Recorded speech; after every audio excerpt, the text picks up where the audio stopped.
Behold, it's Natalia. Let's go find some monkeys, shall we?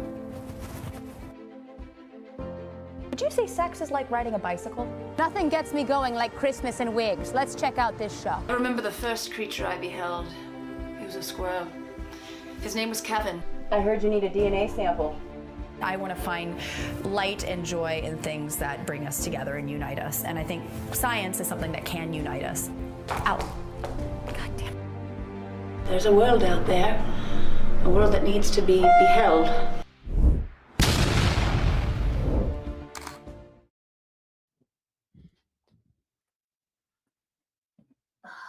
Behold, welcome back to another episode of Survival of the Filthiest.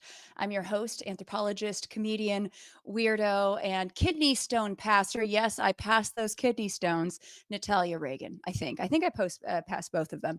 But I created this show because the world is on fire.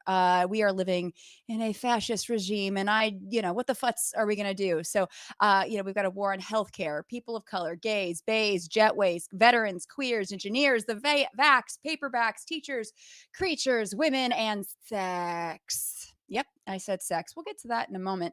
But what better way to resist than to talk to scientists, comedians, activists, educators about creating some really good trouble to move this country and the world forward rather than 5,876 steps back.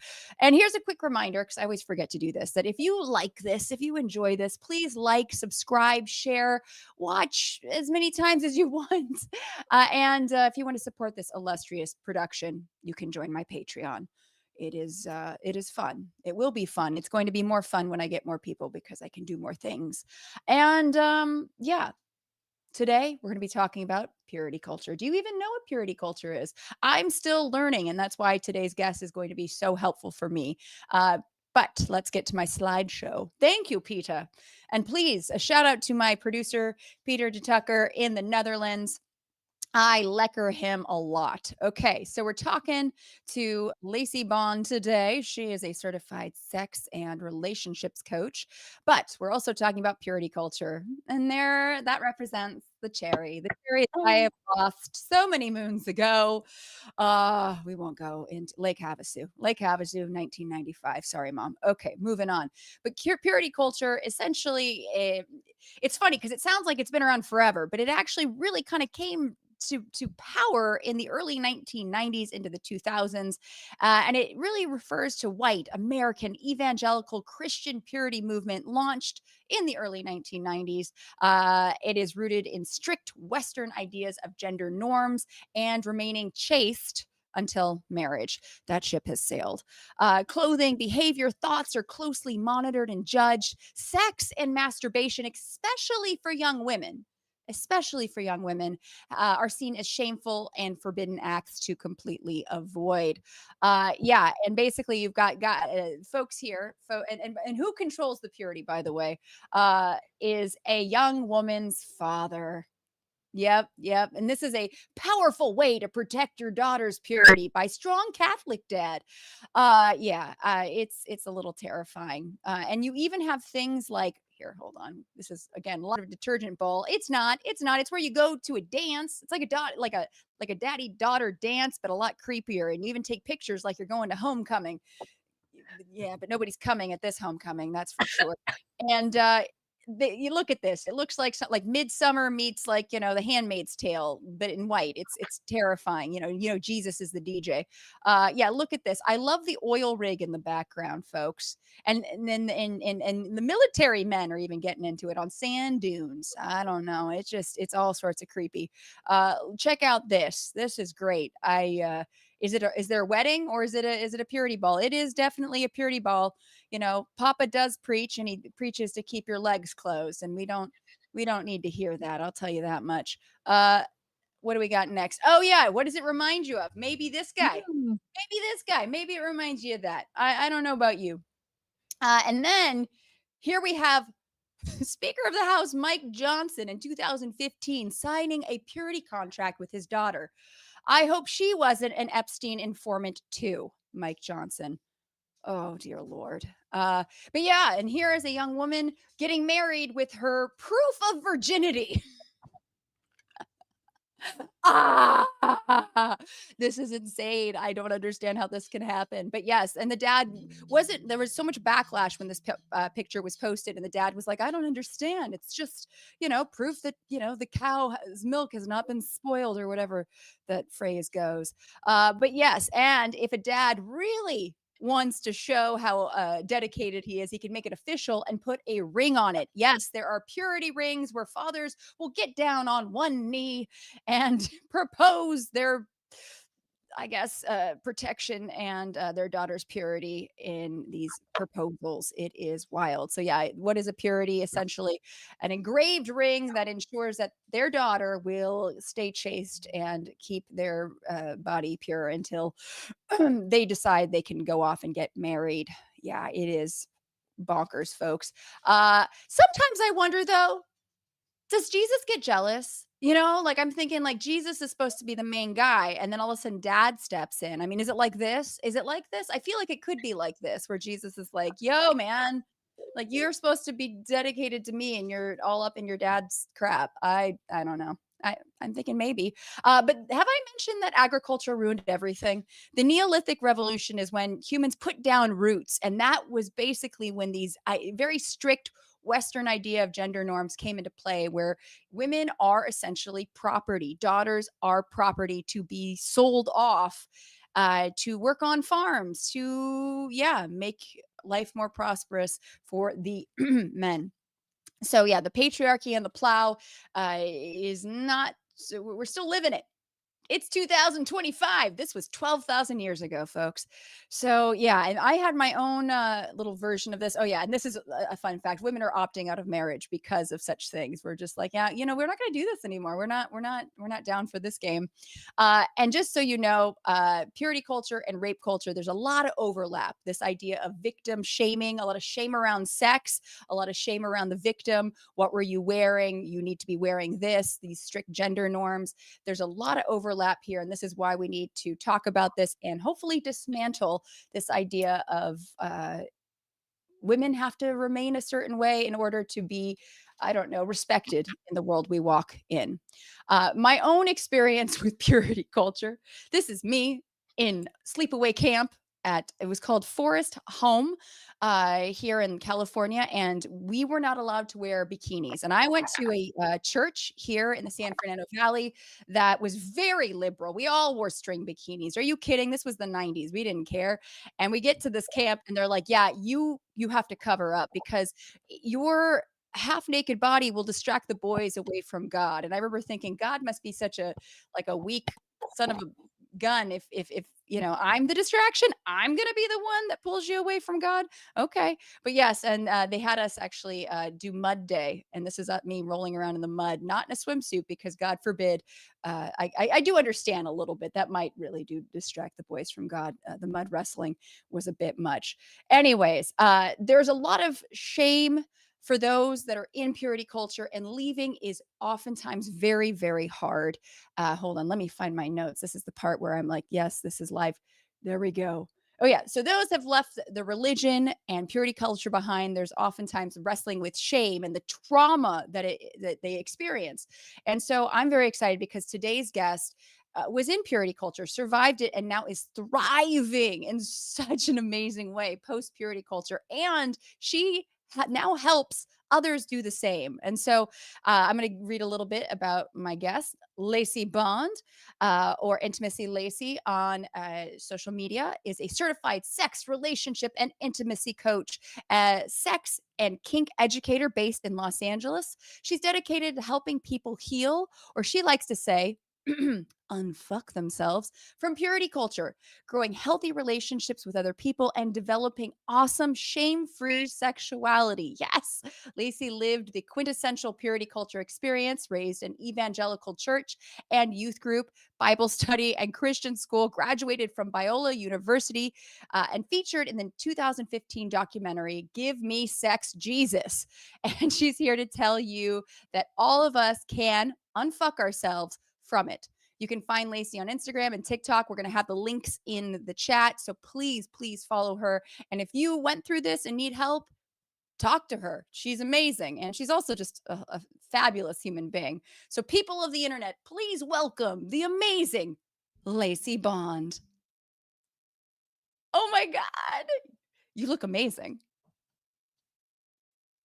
Uh-oh, I can't hear you. Hello, internet. I know how to be on a webcam. You're beguiling in blue. I love it. Thank you. Oh my goodness. No, That was seriously. an amazing intro. Thank you. Well, I've been a fan of yours. So I can tell the internet real quick how we met. Turkish bathhouse. No, we met. We met on the Warner Brothers strike line, You were and a banana. I was a banana, and you were a babe and banana. No, but you were interviewing people. You were photographing. You were Video. photographing people. You were filming bananas, doing banana dances. You were making appealing content. I did. I covered the 2023 SAG-AFTRA strike against the AMPTP, and I just kept seeing you at different places. I think you did like a Barbarella cosplay on one of the lines, and you had like, you might have had a bubble machine, or you might have just standing next to the bubble lady. There were so many things happening on all of those picket lines, and you were a huge part of like morale, like the camaraderie and like community from the strikes. Like I'm not in the union. I'm not a SAG-AFTRA member. I'm just a labor bro, a comrade, one might say. Honorary. So what's that? You're an honorary one now. Pretty much. People think I'm in the union because I was talking about it so much, but I'm like, well, actually, I live in Los Angeles, and like a quarter of our jobs are in the film industry. This is kind of a big deal. I want us to have an economy, please. And how's that worked out for us lately? Anyway. No, I know. And scene. No, but so you've been working to cover it, as you know, and that, but I didn't know at that point that you also were a certified sex and relationship coach, that you had been in purity culture, that you had left it. So I would love to hear your story, as much as you would like to share, about how was purity culture? How did that happen? And how was the escape? Yeah, that was a time. Purity culture is a hell of a drug. Christianity is a hell of a drug. I am what is known colloquially as a cradle Christian, or I was. I have since left the faith.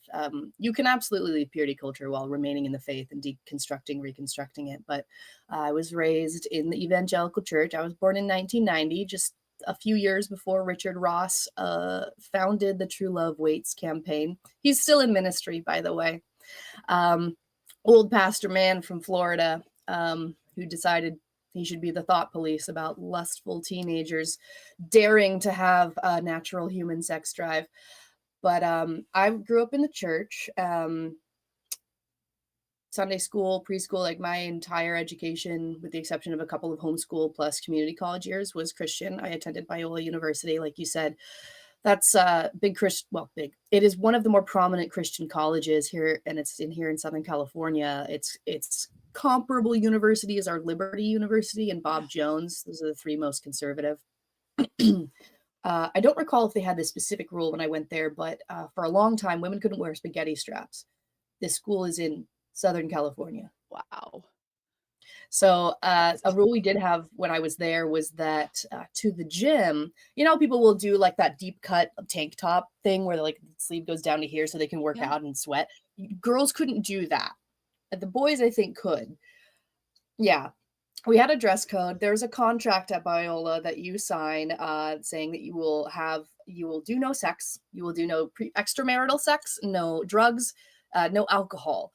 If you're married, it's allowed. Well, the sex is. The other two, not so much. And I think off campus, like if you were home for the holidays, maybe, but like the Biola contract was also a purity pledge. And I never signed a purity pledge or went to a purity ball, but I did have 2 different purity rings. The first one was given to me by my mom when I was around 10, perhaps. Younger than I was when I like actually had any idea of what sex was. So like you didn't even know what it was. No, I didn't have any idea what it was when I was 10. Like definitely like as a child, like all children explore their bodies. Humans are sexual creatures, and that looks different at every single stage. minors and their sexuality is a whole area that I'm not specialized in, but I think, as you know, as a biologist, anthropologist, is as a scientist, like humans are just sexual, and like 1% Yeah. of us are asexual, and that's fine. And it should be talked about more. And one of my bugbears about kink that we'll get into, kink and BDSM, there's actually like plenty of asexual people in that space because it's more about like the play and the power dynamics and the structure than it is about the sex. It's just that 99% of humans are allosexual, meaning they have a libido and they like having sex. So when you put play together with being an adult, you're probably going to do one of the funnest, most pleasurable activities that most adults enjoy doing. But you know, like as a child, I explored my body in a few ways that like I think like I got noticed and talked to about in a like don't. Mm-mm. So the narrative around sex, sexuality, and the body was generally very repressive and shame based. From like it goes along with this like you are a pure flower and you don't want to be like defiled or dirtied or like have someone mess with you emotionally, because there's a huge tie between having sex and becoming emotionally damaged in that culture, as well as, you know, if you have sex you are impure. And we had there are so many metaphors about being impure, like a common one is like a chewed up piece of gum. No one chews the same piece of gum twice. Or one youth pastor, when I was in middle or early high school, they glued two pieces of like colored construction paper together to illustrate like, you know, this is what you're doing when you're like sleeping with someone. And then they like tore them apart and they're like, these are like the pieces that get like Oh my God. other person of like your heart and your soul. So it's this big conflation of like your emotions, your heart, your sexuality, the act of sex. And those things are definitely tied together. Like you do develop emotional connections with people usually when you're sleeping with them. But they make it into this huge thing and basically promise that, but if you wait until you get married, because you're only supposed to have sex in this covenantal biblical marriage between a cisgendered heterosexual man and woman doing PIV sex or anal if you're Mark Driscoll. Yeah, right. It's very narrow road. That's the only way it's okay. And like human sexuality is such an insanely big, huge, broad spectrum that's like a grain of sand. But the promise was, if you wait, you'll have a good sex life with your partner. But I'm actually reading Recovering from Purity Culture by Dr. I have to look up her name. It is actually written from the perspective of remaining in the faith while leading purity culture, but retaining purity and like having a sexual ethic of like only marital sex, which personally, as I'm sure you can guess, I don't agree with, but it's important for a lot of people to maintain their faith. So I'm like, I'm gonna check this book out and see like what this sexual ethic is, because you can absolutely choose not to have sex. It's a super valid choice for a myriad of reasons, whether they're religious or physical or emotional or bandwidth related. I mean, one of the big reasons a lot of women go celibate is they're like, we just don't want to deal with men. Like, my God, we got too much shit to do. It's not worth it. Yeah. So I'm like curious about kind of how she's expressing like this type of sexual ethic.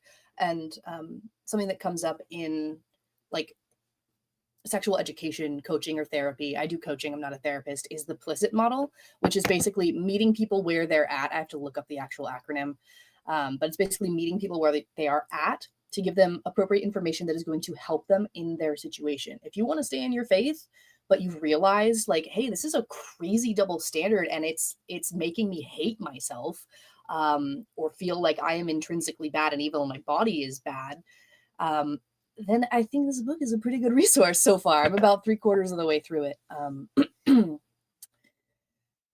One of these days I'll get like an actual narrative of my story instead of jumping back and forth between decades. That's okay. No, well, one of the things I'm curious about is because I know that for young women, there's so many more. I mean, I think the rules are, as far as I can tell, the rules are the same, but they're just enforced in a more stricter way than they are with the males in terms of masturbation, obviously dress code and things of that sort. Did you feel that from, the time at Biola or different schools that you went to, that the guys didn't get it as bad as Oh, the young women did? yeah. Yes. And the way they get around this is the concept is, yes, that like we're all like inherently lustful and we shouldn't, and sex is bad until you get married, and then it's magically good despite no one knowing what they're doing. But purity culture frames, it really objectifies women. It tells us that we are objects of lust, and it tells men that they are lustful monsters with no self-control, which is why there is such an outsized self-reporting of sex addiction and porn addiction in Christian people, particularly Christian men, when actually their usage rates are lower than the general population. And it teaches girls and women, young girls and women, that it's our responsibility to keep our brothers in Christ from stumbling, which is a reference to, I want to say something Jesus said, but I'm not pulling up a reference for that right now. But that is an actual like Bible verse that people use. Some people think like the golden rules in the Bible. It's not, or that it's like a commandment. It's not. Anyways, it was actually at Biola. Okay, you went to Forest Home. I went to Hume Lake. I had to wear the T-shirt over the swimsuit. I'm from Northern Nevada. It's pretty conservative up there. Nevada's a blue state in general, but that's because of Las Vegas and the highly populated area like there, and like Reno, and then everything else is very red. But my church went to Hume Lake, and we had that, the whole like wear a T-shirt, cover up. I went to an apologetics conference when I was about 17 or 18, hosted by God knows who at Seattle Pacific University, and I got talked to by an RA or whatever the camp counselor equivalent was for that conference. Like, an apologetics conference, by the way, is somewhere you go to learn how to defend the Bible. An apologetic is basically a rhetorical framework for understanding or arguing about something. So I was at a Bible conference to learn, because I was very devout and I was very well educated. I went to private Christian schools my entire life, etc. So like I got pulled aside because my T-shirt was like sheer enough, I guess, that you could see the pattern of my bra, and the counselor was like, this lady was like, yeah, like it might be distracting and like you should change. And I was like, oh my God, I feel terrible. Like I don't want to tempt my brothers, because I was super devout and bought in up until like kind of the end of college. And Biola was really where my deconstruction started. But at Biola, like we had all these rules about what we could wear and the contract and everything, and like all this stuff about lust and men, and all these chapels about male lust and porn and masturbation addiction. Porn addiction's not real. That's not a real thing. That's a bugbear we can get to later. Yeah. There's compulsory sexual behavior. That's usually a problem with compulsion and not with, anyway. The cross-country team, the men's cross-country team at Biola, would run their drills across campus. And you know what they were wearing? They weren't even wearing spaghetti straps. They were wearing like, those little shorts. I was going to say, were they wearing the little guys? Yeah, little guys. They're just running, all of them, in nothing but that. I'm like, balls bouncing in the breeze, like they're hot.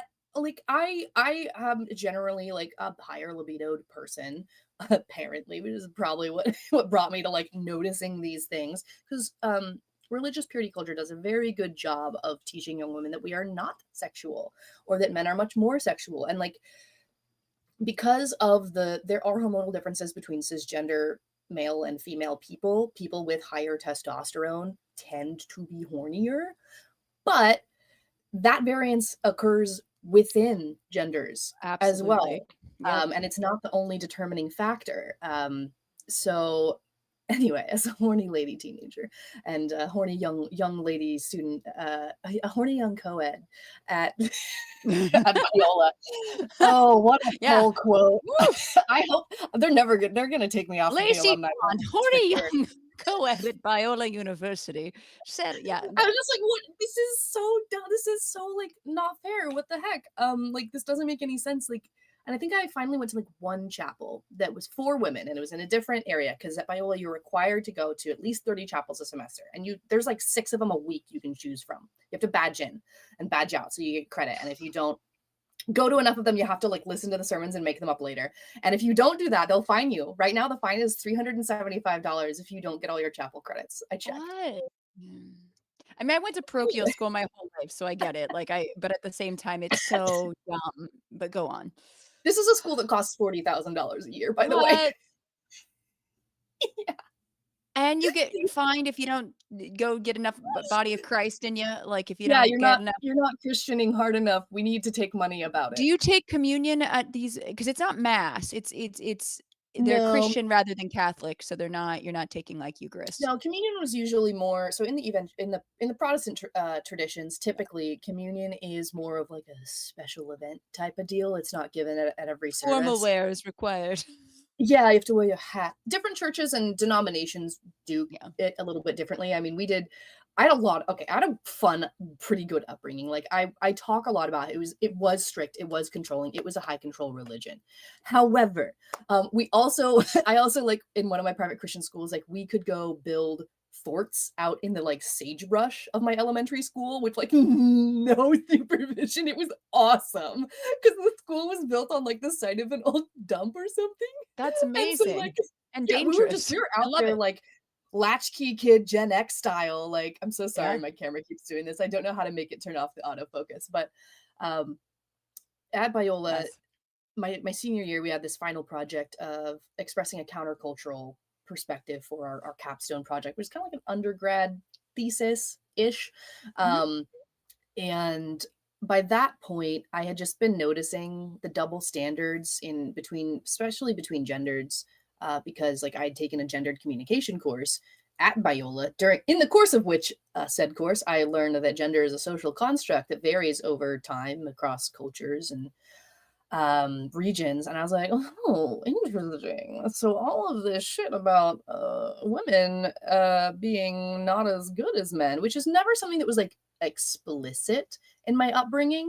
I would describe my upbringing as borderline or fundamentalist evangelicalism. Fundamentalist in that like the focus is a very strict, narrow, literal interpretation of the biblical text. Okay. There's fundamentalist sects of all kinds of religions. The more fundamentalist, the closer to a literal interpretation of the text, generally speaking. And you can't do that with religious texts, generally speaking, because they are full of metaphor and they were written in a time and a place and a culture that is not us. And one of the issues I had after I graduated from Biola before I deconverted was that a lot of pastors did not have the same socio-historic understanding of the source culture. So they'd be talking about stuff from the scripture. And I'm like, you're not talking about what this is about. Like you're pulling this book of prophecy or this story from Kings that is like about a very specific thing that the Israelite tribes were going through in that time, in that tradition. You know, whatever you believe about the historicity of the Bible and of the text, it was not written for 19th century America. And I hate that I just did this. Why did this enter our cultural? I hate it. Yeah. Well, you know. I'm just gonna Alexis Rose this. Okay. There we go. Yeah. Yeah. Regardless of what you Adopt a believe about new. regardless of what you believe about the historicity of the biblical text, it was not written for us. So it was actually written and orally passed down in a time and a place thousands of years ago for a culture that was actually originally polytheistic. Pre-temple Judaism, not a monotheistic. And on top of that, religion. yeah, translated multiple times by Translated whoever. back And and forth, like it's a whole Yes. thing. But anyway, like my upbringing was fairly fundamentalist evangelical in that Mhm. sense of like trying to like really like generally mostly like literal interpretation. And I went to a few different Christian schools. I did go to 2 different Christian colleges. I transferred into Biola because it's an expensive school. Yeah. I graduated from college when I was high school when I was 17, college when I was 20.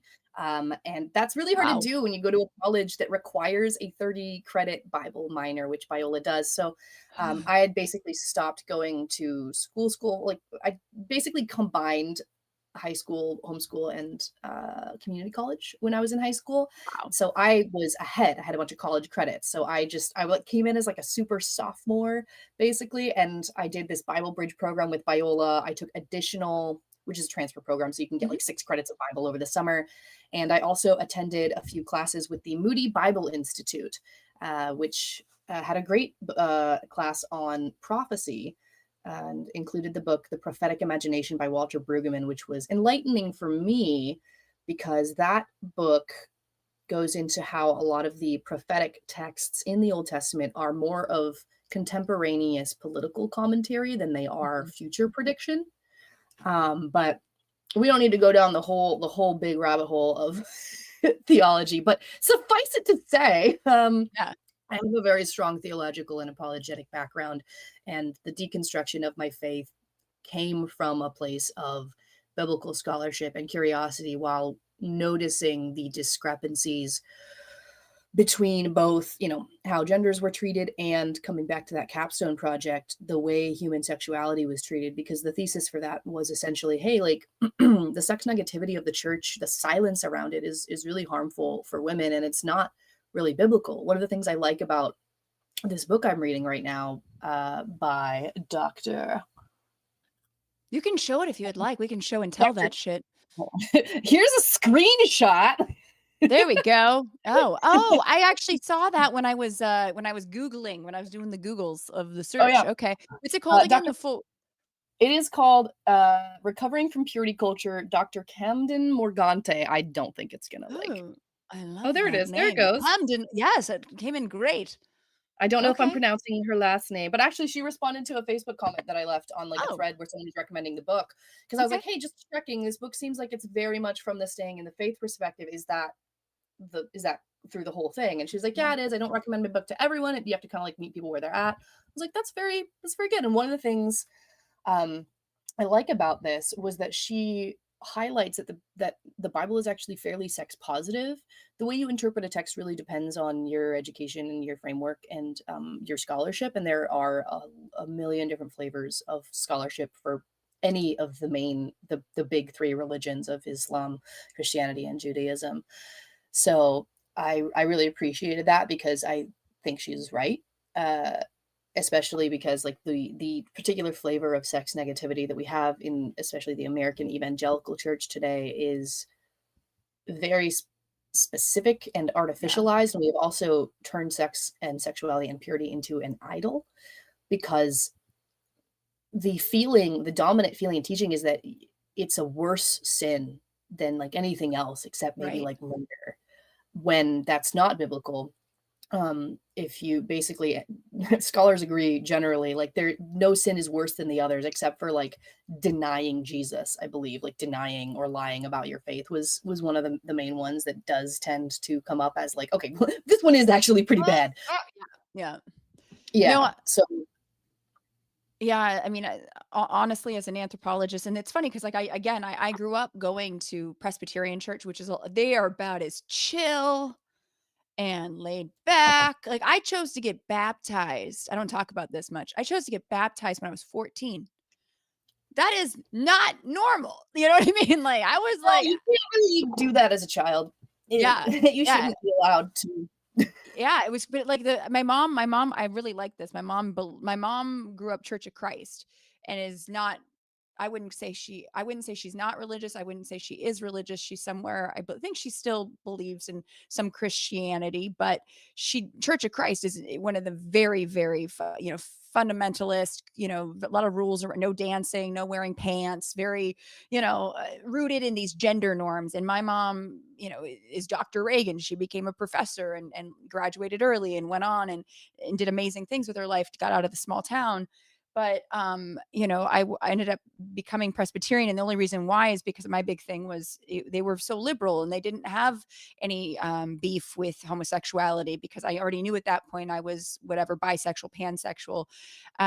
But we ended up at Forest Home. That was why it was funny when we ended up at Forest Home, because our church was super liberal. And all of a sudden they're like, yeah, you're going to distract the boys from God. But as I became an anthropologist and I realized that, and I've given talks about this at Nexus, was it the New England Science uh, conference, whatever, about how men and males and women, men and women are not so different, and there is a lot of overlap. When we talked about hormones across our species, there's plenty of women that have more testosterone than many men, like it is wild, the range. And that's not the only factor. A lot of it is so much dictated by culture. And I really do believe that men and women are not so different, and everybody in between. We're all very much similar, and a lot of what brings us together is culture, how we are nurtured, how we are raised, how we choose to walk among, around this world. But and as a primatologist, though, too, I remember the first time I was in the field studying spider monkeys, I saw 3 copulations in one day, which was kind of unheard of. My advisor was so pissed. She's like, I've only seen 2 in my whole, 20 years of research. I saw 3. And I remember there were all these young spider monkeys hanging off of mom while she's getting pounded by dad. And and by the way, people at home know this, that, female spider monkeys have a hypertrophied clitoris. That's how you tell them apart. Just a reminder. But I remember thinking, it just really drove home this idea that we put this moral spin, this shameful spin on sex and sexuality that you don't see in, the animal kingdom. And a lot of it comes down to, like we've talked about, control, power, wanting to assert this sort of control onto women rather than the young men in these purity, culture groups, right? So I feel like you have really escaped and, like we said, thrived in such a way where you really own your sexuality. Like, I feel like you're so open, you're so honest. And that's one of the things I think, as we've gotten to know each other, I was just so impressed by, that you talk about the fact that you were in purity culture and you left. So I was wondering if maybe there was like an aha moment of, it sounds like there were probably, maybe it wasn't just one moment, but was there maybe a series of moments where you're like, I this isn't for me. What am I doing here? Yeah. Um, it was definitely a series, and some people consider all religions to be cults. I do think evangelical Christianity has the cult-like groupthink where you basically, what I'm trying to get at is, no one can make you leave a cult. You leave when you're ready. The same thing is true, I think, largely for evangelicalism, especially if you're like, you've grown up super devout without anything outside. Because I did not really get a lot of external, like Biola was a less restrictive environment for me, and that is saying a lot. Um, Wow. yeah. So a big piece was that gender realization. Another one was frustration when I was trying to Google sexual health information on campus and I was getting net nannied. Like, I couldn't look up something about, like, it was like clitoral sensitivity or something, like I was having some issue. And I was like, this is the fuck, like, I'm 21. Actually, no, I was 20 when I graduated, so I probably would have been like 20. Anyway, I'm 20 and like I can't look up like this problem that I'm having, like, without going off campus to a Well, the Starbucks. clitoris is not real. I will That's say, growing up, crazy. there was like an anatomically correct, like, Christian, like, education book about For sex real? and your body. Yeah, in my home, like, growing up. So, like, we were not like, we got some information, but I didn't get like a lot of great information, and it was definitely very shame and purity based. But Yeah. I remember this book, and I remember being fascinated by it because I was fascinated by bodies. Because I'm a very sensual person. I've always liked touch and feeling and sensation. I've always been sensation or sensory seeking. Um, anyway, Biola.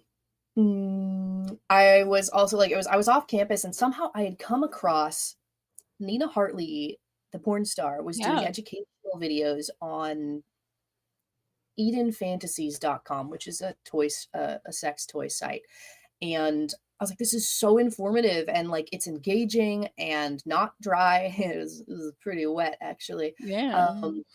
And just kind of finally getting that education, because like, sex ed in Christian high school is very minimal and very homophobic, in my experience. Very abstinence only. Don't have sex. If you do, you'll Yeah. get an STD, or you'll get pregnant, and we'll throw you out of the school because you can't be pregnant in school. That almost happened to a friend of mine who got pregnant in my high school, but apparently one of the board members like brought a rock to the board meeting and like confronted the board leader who wanted to have her kicked out, and he was like, puts this rock down. He's like, let him who's without sin cast the first stone, Brian. And I was like, I can't believe, like, I heard this story from like their kids, and I was like, that's amazing. Fuck you, Brian. That's great. That's so good. It takes adults to stand up and oh my God. Yeah, taking someone out of school for getting pregnant is just a great way to ruin their life, because Yeah. pregnancy as a punishment fucks you up so bad. Anyway, the aha moments. Like I was dating someone like during and after college, and like the first time like I slept with them, like I felt like so guilty, but at the same time I was just like, this is, I feel like I was still like in that. And it was someone that like thought I was like saving myself for marriage. So I was like thought it was like, gonna be that person. And like I just like the experience of like the first time you have sex and you're like, oh God, like I've sinned. And I just like had a breakdown. And I ended up fine, obviously, but like that string of like that common thread of just like struggling and shame and like feeling like still feeling like this is wrong, even if it's in a context where like it should be right. um I don't know, it was kind of tied up also with my deconstruction from the religion itself, which started tail end of Biola, where I kind of like stopped calling myself evangelical and was kind of examining and deconstructing the faith and seeing, you know, what else was possible for my faith journey. But that was just kind of like a chunk of years after college, like being on patheos.com, learning about purity culture, putting a name to it and be like, oh, this is the name for the thing that I don't like and that feels incorrect. And I have like in my project, I was like, this is not biblical. And because I actually did like some decent research for it, both biblically and with a sex educator that I got connected with. And the aha moment for me was actually in the first season of The Boys, where they go to it's like Faith Expo or something, a Christian festival. Oh And yes. yeah, and Starlight gets invited to talk to this group of teenagers, and they're talking about purity, and one of the girls asks her basically like, she asks her a question that requires her to lie and say she's still a virgin. And she like locks eyes with the youth pastor, who's like mad dog staring her down, like, you know what you need to say, I don't care if it's true, kind of a vibe.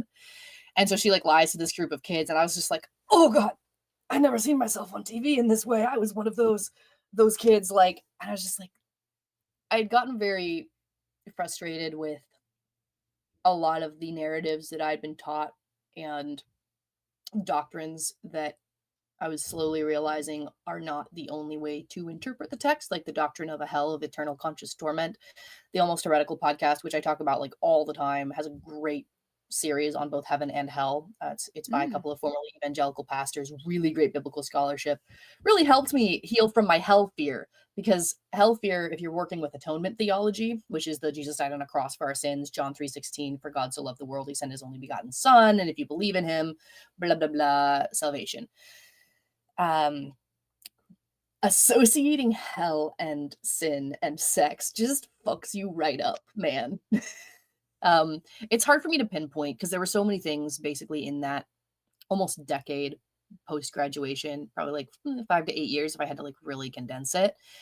But just like slowly learning that my body was just okay because it just is this way. It's not my fault if a guy gets turned on if he sees me. Like it was really reading about purity culture and other people's stories, especially of Elizabeth Smart, who was kidnapped when she was like 12 or 14, held captive, repeatedly, trigger warning, repeatedly raped, like, and didn't try to get help because even like there were opportunities she could have, but because she had been given the chewed up gum metaphor specifically, which means she got that young, she was like, no, I would not be pure. Like she's done TED Talks about this. She's like, I wouldn't be pure. Like who would want me? I'm damaged goods.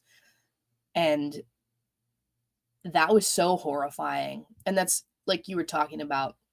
It's one of the things that equates purity culture to rape culture for me. Like if you believe in a loving God, you should believe that everyone has agency, autonomy, and bodily sovereignty, regardless of virginal status. Regardless of having been hurt or harmed or assaulted, and it really does not, it just really takes away your agency and autonomy. It tells you that your body is not yours. It's either your further future spouses or God's, and it's yours. If you also believe that it's God's, okay, but it's not your future spouses. Like, it's yours. I can't roll my eyes back further and not this will fall out of my head. No, and this idea of just again, women not having agency, I think what really frustrates me. One of the hardest, the most, because it's just this. It really is telling women that their voice, their ideas, their opinion does not matter. They are not worthy of respect only if they hit these certain benchmarks. And it's yeah, I mean, it's a recipe for disaster, and it's also a way that we will never measure up ever, and I think that we see that across not just in purity culture, but in many different cultures around the world, subcultures, especially here in the US. And it's just, yeah, it's one of those things that I feel like the more we talk about it, and even with Ms. Elizabeth Smart's case, she didn't want to talk about it because of the purity culture element, but there are so many other women in other situations that don't want to talk about their assault because nobody believes women. I mean, look at the Epstein files. I mean, we have plenty of women who have said this happened to me. Release them. I know, if they would just release the files, then I'll believe. But it's like, wait a minute, they're like we don't, do we need we know they said the thing. And that's the thing that I think is so absolutely infuriating. And yeah, I mean, being a woman is fun. It's fantastic. Listen, we get to have multiple orgasms, so I mean, this is true. If we know how, if we know that the clitoris is real. And Dolores, where is Dolores? Dolores is somewhere. The clitoris, Dolores is somewhere in the back. I'll get her with Raisin in a minute. But yeah, I mean, there are so many people. One of my favorite things was at Burning Man 2023 when they had the 30-foot tall concrete sculpture of the clitoris called Tip of the Iceberg. And I actually was standing next to it when it started raining because it was the only place I could get phone reception. She was like a giant antenna. But I remember at the end of the burn, I would have men come up to me and be like, "So, what was your favorite art piece here?" And I'd be like, "Oh, it had to be the 30-foot tall clitoris in deep playa." And they just look at me and say, "What? Where was that?" And I was just like, even at 30 feet tall, you still can't find her. It's rude. Wow. Rude. But I mean, again, they don't even know the shape of the clitoris. When the anatomy of 51% of the population's anatomy is completely forgotten or not even discussed. It's but yes, we can have the multiple orgasms. That gives us a little bit of a leg up. But yeah, I was as a child, I got busted for writing smut. I was a smut peddler at like age 10, 11, and I got in trouble multiple times.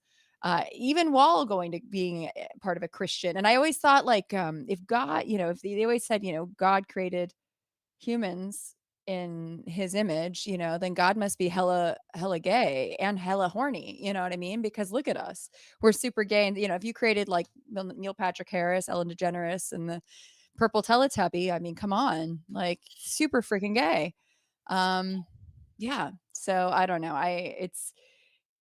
I'm happy to see. And that was the other thing I think about purity cultures. It seems like it's super old. And that was one of the coolest things I learned when I was studying anthropology. And from a theoretical standpoint, was just this idea that tradition seems old, but tradition is as old as the last person who decided to adopt that tradition. Right. So that's the cool thing about, I think, evolution, is that biological evolution, unless you're bacteria, takes a lot of time, or COVID.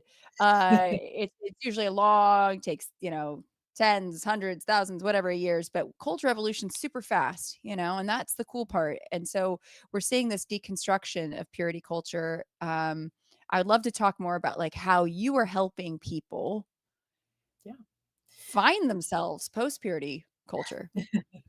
Yeah, because there's some very specific flavors that come through for people that we gotta unfuck ourselves from. Like, I love the rate of vaginismus among Christian women is like 23%, which is twice what it is outside of that. And vaginismus is It's a physiological condition where you generally, like, you experience pain during sex. The vagina is really tight, and it's a combination of mental state and actual, like, not anatomy, because that implies that it's just like that, but it's like the pelvic floor being really tight, and there's a lot of interventions for that. The treatment really usually has to include both like mental health therapy and physical activities to, like, relax the pelvic floor, work on your relaxation, know that you are okay. It's okay. You're good. Your body is good. It's okay. It's more complicated than that. I am not a therapist who, like, specifically works on that side of it, but that is one of the main things that happens in purity culture Christian women. A lot of people, like, feel conflicted about, like, desiring their spouse, because you can't be told sex is bad, sex is bad, sex is bad, you'll go to hell, sex is bad for years or decades, depending on how long it takes you to get married. If you ever do, and then suddenly flip the switch and have, like, a functional relationship, because purity culture doesn't teach you anything about sexual communication other than just saying no. So people don't have any sense of their own sexual boundaries, which is one of the reasons marital rape is so high in purity culture, and one of the reasons I equate it with rape culture, because when you lack the vocabulary around your body, the words, the way sex works, consent in general, let alone, like, graduated consent or a nuanced understanding of consent, it doesn't give you the skills needed to navigate any kind of sex. It is extremely rare for someone to just start having sex and be decent enough at it that both people are happy with it. And being basically, like, not allowed to date or sleep around at all inhibits people from learning what sexual compatibility looks like. You can absolutely develop and foster sexual compatibility and communication within relationships, but not if you're never even given the skills to talk about it. And so I do appreciate, like, that book I'm reading, like, resources for people who are still in the faith, to be like, hey, like, it's okay to talk about this, and you're not evil for being attracted to your spouse. But I've had, like, men from purity culture say to me that, like, I feel bad about, like, fantasizing about my wife, or solo pleasure, thinking, like about her, because, like, yeah, because we get put on this weird pedestal that, like, we're these objects of lust, but you're not supposed to lust after us. Such a push and pull. Yeah, there's also a phenomena where and this happens in a lot of relationships, like, the sex is fun at first and then it just kind of, like, drops off, isn't as satisfying. But one of the reasons this happens in Christian or post-purity relationships, or purity culture relationships, wherever you are in that amoeba, is once the taboo is gone and you're not doing something wrong and exciting, it's not as exciting and fulfilling. And if that's the only aspect of sexuality that is, like, getting you off, and you're not compatible in other ways, well, unfortunately, you're kind of stuck. And there are plenty of ways to healthily explore the taboo, the exciting, and the novel. Justin Lehmiller's book, Tell Me What You Want, that's the best book. I love Justin. I want to get on his podcast so He's bad. so great. He's I've so interviewed good. him a couple times. He's fantastic. Introduce me. Yeah, I know. He did the Two Girls, One Mic podcast a couple times. I did a porn Amazing. parody podcast. Yeah. Yeah. I'm gonna stop fangirling about Justin for a second and talk about his work. The Tell Me What You Want book talks a lot about this. Like, one, most people's fantasies are actually really common, even the ones that you think are really taboo, like consensual non-consent, an extremely common fantasy. And CNC includes, like, a range of other things, not just, like, simulated assault. Like, bratting is actually kind of a form of consensual non-consent in like a BDSM context, because you're being like, no, I don't want to, and then your dom is like, oh, you don't? Yeah. You've negotiated. Yeah. And so, like, there is so many opportunities to explore the taboo, but when you're operating in this very strict purity culture, narrow, like, heterosexual marriage that probably does, just generally speaking, not very friendly to kink exploration, as I would term it. There are Christian kinksters. I'm impressed by them. I want to meet some in real life. But Really? yeah, I've had people in my comments because I'd asked about high protocol, which is the very like formal ritual, like master, sir, servant, uh, Ooh. high protocol ritual rules, discipline, punishments, and incentive, obedience based BDSM dynamics. And I was like, I'm curious, like straw poll for the purity culture or religious trauma survivors out there. Like, does this type of dynamic appeal to you? Because it doesn't to me because it's so high control. But like, I had a couple people like, oh yeah, totally, like it works for me. And that is one of the reasons I'm writing my book on exploring the healing relationships between of kink and like for healing from purity culture. I'm still kind of workshopping the blurb a little bit, but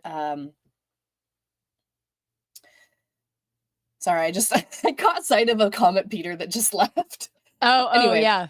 No, I do. I here, hold on. I usually let me do a shout out. I got to do a shout out. My Okay. unfinished sock.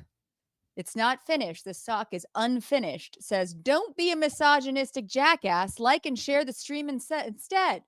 Thank you, my unfinished sock. I hope one day your sock finishes in a sock. And now I drink some protein drink. Go on. That's not Hell a yeah. euphemism. It's just It's I just just it's just a a protein drink, thick, I swear. white, creamy drink. Enjoy. Viscous, a little Oh, yeah. sodium. Good girl, drink it down. Um, basically, like, what purity culture does, though, is it makes all sex taboo, which is why I think so many of us just wanna be called a good girl and have a praise kink, just because it's like, it's okay to have sex, like, I know that in my mind, but I need you to tell me while my Please body's tell me. doing it. Like, Oh, just it's a physiological reminder, like, I've set my partner up as the higher power, and they're gonna tell me it's okay, and it's okay. Uh, and so, like, one of like, there's so many, like, remedial type problems that people have, like, a lot of it is moral incongruence, uh-huh. feeling like you shouldn't like desire your spouse, feeling like struggling with porn, but in a way that it's because purity culture basically says that all porn is evil and bad, which I don't believe it is, and that it's cheating Oh god. in relationships where you both come from purity culture and someone is Oh. consuming any amount of porn. They may self-identify as a porn addict, even though they're using it like once a month. Really? Yeah. Oh, I didn't know. I don't know too much about porn addiction or what has been called porn addiction because I am curious about your take on the term porn addiction. Mhm. Because as far as I know, or as I've heard, again, I'm not well versed in this. It's somebody who watches it voraciously, like daily, and substitute. Well, I mean, I know and this is very anecdotal. Mhm. I've had friends, for instance, whose marriages essentially ended because they were having issues in the bedroom. They were one couple had been married for a very long time. So I mean, it had kind of run its course a little bit. It had been like 20 years. They needed a little spice it up. And so the dude in the relationship was watching lots and lots and lots of porn. It was very specific, a lot younger girls, and I mean, not underage, but just like and it was daily, daily, daily. Teen. Yeah, they were Yeah. petite ladies that looked like they could have been co-eds at Biola University. A very, very bad girl, naughty, naughty girl. But yeah, and so that kind of was. I mean, and by all means, the woman in the relationship was not a prude at all, like not at all, and was kind of disappointed because it was like take that energy and Yeah. bring it to the bedroom. So that was the situation. But anyways, that's I would like to hear your take. Yeah. So the TLDR Mm. is that porn addiction is generally not recognized by like sex therapists or sexologists because the compulsive behavior around sex and porn is usually it's it's generally more about compulsive sexual behavior, the compulsion, rather than it is like about porn. Justin actually has a couple of really great episodes on this exact thing. I was listening to his podcast this week. There's like 6 episodes in the last year or so on porn addiction. It is not in the DSM. Technically, neither is religious trauma. However, these are things that like kind of get diagnosed in like constellations of things. And again, I'm speaking as a sexologist, a sex coach, not a licensed therapist, but the program that I come from is with coaches and therapists. And generally speaking, sex therapists don't recognize porn addiction because the problem is usually moral incongruence, relational problems, or a compulsive behavior, a compulsive disorder. Calling it porn addiction or sex addiction pathologizes both of those things in a way that the sex positive community is generally not comfortable with, because the more we stigmatize and put shame around anything related to sex, the harder it is to get adequate treatment for it. You can absolutely have a really unhealthy, damaging, destructive relationship with your consumption of porn.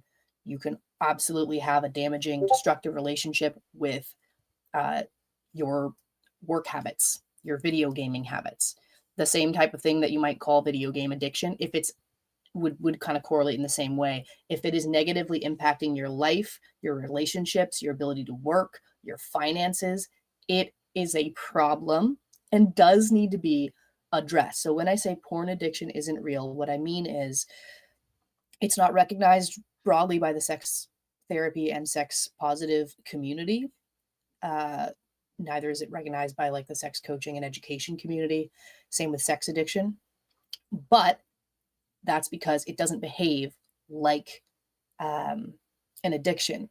With addictions, you chemically get accustomed to having it, and you get less and less sensitive to it over time. But in studies, and Justin's podcast, Sex and Psychology, does talk about this. I forget which episode. In studies where they look at regular porn consumers versus people who don't use it as often, the people who consume porn as regularly aren't actually super desensitized to it, which is a common myth that like people say that you are and you get desensitized, but like actually in the research does not back this up, because again, human sexuality is vast and broad. You can absolutely have a damaging relationship with it. It can ruin your life, your marriage, but generally the kind of the framework and way of thinking is it's about the compulsion, not about the substance or the porn. The way an addiction would be about the substance. Yeah. Okay, that is very helpful. Yeah, and I need to listen to Justin's series because that sounds fantastic. And it was so good. Shout out, Justin. Thank you. Yeah, shout out to Justin Lehmiller. Seriously, not only like is super nice guy, but endlessly fascinating and does wonderful research at the Kinsey Institute. Just let's like I'll fangirl till the cows come home. And trashy lingerie. I love a cow and trashy lingerie, by the way. All 8. We should all find the udders.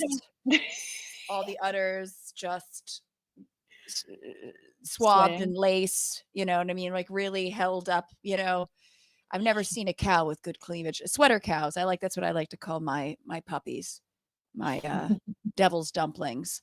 Hold on. I'm getting a call from potential spam. Should I answer it? I feel like I should answer it live on this and just ask them, hey, do you have a cow in some trashy lingerie? I'd watch that, but you know, we don't have to. We should probably stay on focus. I think we're what were we even talking about?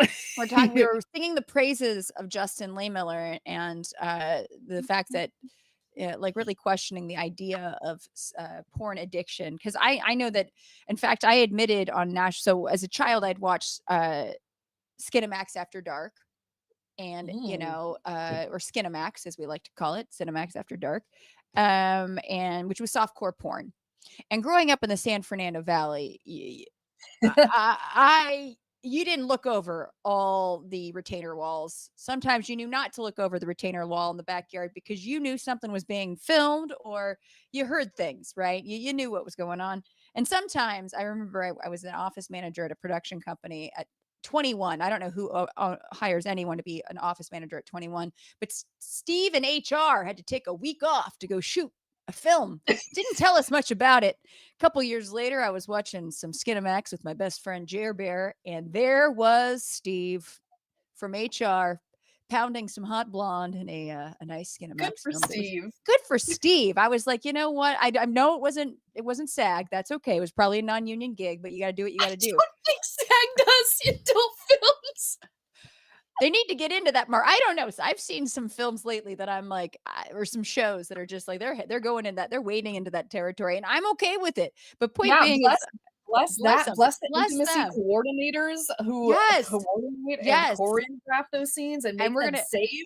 make them safe, make them realistic, but also everyone is at ease. But just real quickly, because I do want to talk to you about that. I was on the Today Show talking about America's obsession with breasts, talking to Ann Curry, and I admitted on national television that I used to watch Skinamax as a child because of the puritanical nature of our country. You know, I didn't know what was considered normal boobies or this or, and also I thought boobies were hot. But you know, again, like there's just so much. So many rules about what could be said or shown on television, which I think also really kind of plays into this purity culture. But then Ann Curry was shocked and said, you said that on national television. And I've not been asked back by the Today Show. So if anyone on the Today Show is watching, you should have us both on to talk about titties. Yes, titties. But I do want to talk to you about intimacy coordinating because, I mean, would you like to wait to talk about that? Because I do want to talk about your foray into that if you would like. Well, it's an area that I want to get into. Mm-hmm. I'm kind of focusing on coaching and writing right now, but Okay. I met a few intimacy coordinators on the picket lines when I was covering. Yes. Because they got added to SAG-AFTRA around that same time, which was great. And the new contract that they negotiated required productions to at least make best efforts to, I believe, was the determination to like get an intimacy coordinator for any scene that had nudity or simulated sex. Okay. And then it was like, please get one if, and it was like kissing and something else. So like that's ramping up, like, and the the landscape is really cool. Like production has been picking up slowly since that strike, very slowly, but I'm hearing it's picking up more. I don't currently work in film, but because of my work with intimacy in general, because I do, I guess probably to bridge these two topics, as I was talking about, like the things that come up for purity culture survivors and like intimacy coordination. The work that I do one-on-one coaching. I'm also developing a class or two. I'm working on like a shame and self-acceptance class, like kind of a 101, like post-purity sexual empowerment. And I also want to building off of that, a post-purity kink, intro to kink class, because there are a lot of folks who find that the framework of kink or BDSM, kink is a little bit more expansive. It's like all the what's that you could be into, generally taboo, structured play.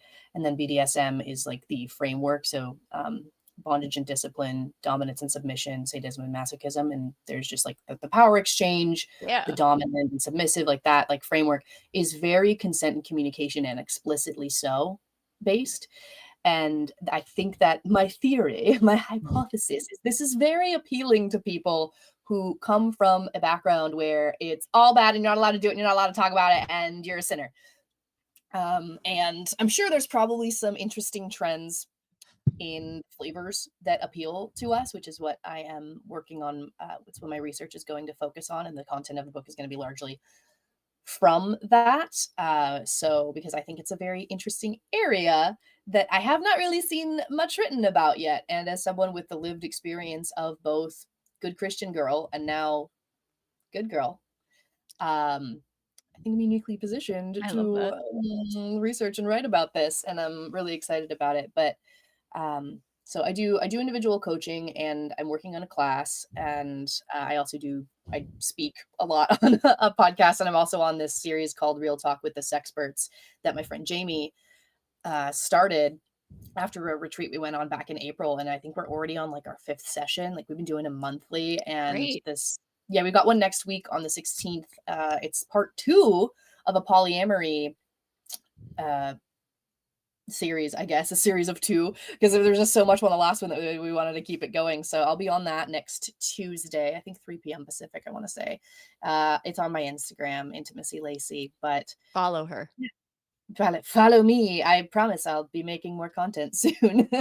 I've just been very busy, but I also spend a lot of time working with folks in like purity culture recovery groups, just like supporting in the comments and explaining various things, just people like where they're at, because there's a lot of people post purity, and there's like a lot of there's just a lot of shame and just the basic need for self acceptance, and just being told like it's okay, and getting basic sexual information, because so many of us just did not get it. Like you wrote some out when you were 11. I was reading fanfic when I was like 14. That was the first explicit thing I read. It was like an Aragorn Legolas fanfic, and I was like, what is Ooh. this old that they're using? Oh my gosh. And at that age, were you already thinking this isn't for me, or were you trying to shoehorn it in? You know what I mean? Like try to make it fit. This isn't for me, like the purity culture. Yeah. I was just in a place of massive cognitive dissonance, I think, because I was just like, this is hot and I'm into this, but I feel bad. I shouldn't be focused on pleasure like this. Like I shouldn't be reading this stuff. It's dirty.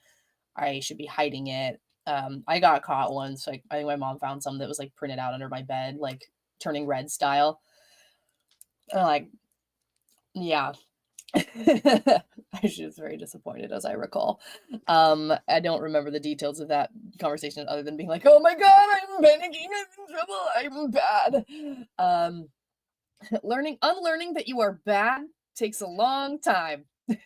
It really does. It sticks. I know my mom found the smut the first time because it was a couple who made love on a bearskin rug in Lake Tahoe. I'd never been to Lake Tahoe at that point. I'd never been, but they were making love on a bearskin. He had a 9-inch snake. I didn't know much. He was wearing a jock strap. Why? I don't know why. I thought men wear jock straps always. There was a line. He licked her nipples as if he was a kitten expecting milk. I mean, I mean, the imagery was not bad for Yeah. 11, you know? His manhood stood tall like a toy soldier preparing for battle. I mean, it was good, but my mom found it and she threatened to tell my dad, and I was like, "Ah!" And then I picked it back up again in junior high and took commissions from my friends in junior high and drew pictures, and I wasn't good at hiding shit because my mom found them again. And I'm pretty sure she trashed them. I wish they still existed. And then I got busted again in high school, and I just blamed my parents' divorce. I was just like, "My parents are getting divorced." You know what I mean? Like, they're like, "We're gonna send you to the principal." And I just, but it was like, again, yeah, it was this idea. And I was a very yeah, I always like to catch this. I mean, I grew up in the 80s, so I was catching the scrambled boob on, the Playboy channel, right? Like this is I know I'm really What is dating myself. that? Okay, oh God. I'm So too young. hold Tell me, on. elder. Hold on. I'm from the 1900s, Lacey. I come from the 70s. I know I squeaked into the 70s, but yeah, so back in the day we had televisions with bunny ears. Now they weren't real bunny ears. They were antennae, like a beetle or some sort of aphid or shit, and then you'd tweak the antennae to get a booby, because you would go to the channel that would have the Playboy and it would be scrambled because your parents didn't pay for that shit. No, no, my dad just got pornos on VHS. Those were also tapes you could, or beta, if you were into that shit. It's the early 80s. But yeah, so they get the scramble and you'd adjust the bunny ears and you get like a tit for a second and you'd be like, "Ah!" And God, I remember here, I gotta quote this only because it's just so funny. I remember watching, like, my high school boyfriend and I, again, this is the 1900s. We were trying to catch one of these scrambled boob things, and we got the dialogue, and the dialogue was rich. It was it was basically a couple, and he was mad at her because she dared to have anal sex with another another man, and this boyfriend was like, that, but that's our way, and she was like, she just looked at him and just said, I love you with my heart, not my asshole. Which is still to this day one Phenomenal. of my favorite lines. I love you with my heart, not my asshole. That's better than lemon stealing whores. Wait, yeah. This is good too. You know about lemon stealing whores? No, tell me more. I think it was, hold on, let me check that I've got this right. It was this like just really stupid porn that I think Stoya and James Dean did. Hold on. Let me check. I'm double checking. Yeah. It's just like they kept like repeating the line, like she was like stealing lemons from like his yard. And they were just like, I mean, James Stealing Dean is more. not a great person. We don't talk about him, but they just like they're just like stealing lemons off this tree and kept repeating the refrain, lemon stealing whore, and I just can't ever get it out of my head. But I love you with my heart, not my asshole is better. But she said it with such sincerity. It was so good. But yeah, that was how we digested pornographic films. Is if your parents didn't splurge for I mean, my mom's not going to get the Playboy channel, like, but that was also like, I remember one of my sort of, bisexual awakenings was really being like, I like this, they didn't show male full frontal nudity, that's for sure. But yeah, there was so many rules about what is out there. And so I think I think it's great that you are working with people to kind of let the freak flag fly, which I do want to ask you about, as a kink educator, like how did you get into, or how did you find yourself being like, I like kink and this is something, I'm sure there's a story there. If you're willing to share, I'm here to listen like a fly on the wall. It was fairly roundabout. Like, I think as I was getting a little more comfortable in my sexuality in general, like a few years after Biola, this was the good times on Tumblr. This was when Tumblr still had porn. And like there was just so many sexy GIFs or GIFs, however you wanna. I'm non-denominational. Biffs, I know. Of just like glamour porn that was like really sexy. And around that time, 50 Shades had come out, which is not a great depiction of BDSM. It's very hot. The film, actually, the sex scenes in that film are really well choreographed and lit. And I was like, we watched them for a roast night at one of my local dungeons. It was great. That is the way to watch that movie, is with 20 other gangsters and popcorn and just shit talking Christian Grey the entire time. And us all wanting to adopt Anna because she is so stupid and incompetent, and this man will just not leave her alone or respect her boundaries. The fundamental of kink and BDSM is consent and respecting boundaries. Christian Grey does not do that. But like this was all happening at the same time. And I was like, oh, this is sexy and interesting. And I had actually met a couple of people from it was like an arguments at Biola. It was like a Facebook page, because for a while all the colleges had like an arguments at whatever college, and like we just had, or overheard at the college. Yeah, we had a group just like arguing about dumb shit, and I'd made friends with a couple of people who turned out to be poly and kinky and like really cool and really open about educating and like telling me about it. And I was like, neat, interesting. This seems logical for some reason. And yeah, just it's crazy what like making friends with interesting people will do and open yourself up to. And around the same time, I'd also worked my first season at the Renaissance Fair. Which, I mean, if you don't know, the Venn diagram of Ren Fair, D&D, kink/BDSM, and polyamory is a stack of pancakes, basically. Because it just is. I mean, in large part because a lot of it is role play and game design. Like kink and BDSM is basically just game design. It's adult play, and you get to work off these operating mechanics of power exchange, and there's different flavors of it. And it's almost like different genres of games. And you just kind of, the world is your oyster, and you can, that's why so many dungeon masters are also dungeon masters. Yes. So I That's was so getting great. exposed to a lot of really cool people who were just like really nice and healthy and not trying to tear me away from the Lord as I had been promised would happen by the church. And so um, I ended up finding, like, I was reading a lot of fanfic. I've always read a lot of fanfic, and I'm a big proponent of it, especially because Archive of Our Own has a really robust tagging system, and you can Oh. find. Uh, someone in our comments just said, "Apparently, I'm doing DM wrong." Oh, that's amazing. But uh, as around the same time, so I was reading a lot of fanfic, and like there's tags on the fanfic on Archive of Our Own, and so I was like finding themes of like things I was into and like reading more of that. Like, oh, a praise kink. Oh, a virginity kink. I wonder why I have one of those. But I didn't have the chance to really explore much like in the real world until like I don't know, like maybe 2018. I had a friend who was into shibari, rope bondage, and took Ooh. me out and explained to me like a bunch of stuff about it and how like not all kink is sexual. And that's really weird. It all seems very sexual to me. And for me, because I am a very sexual person, a lot of it is, but I'm also demisexual, which means it takes a while to develop a connection where I would feel safe and comfortable engaging sexually with a person. But there's plenty of types of kinky play like that you don't have to have sex with. And generally speaking, like if you're at a dungeon or a play party and you're doing pickup play with someone, you're probably not like the expectation is not there for Yeah. that generally.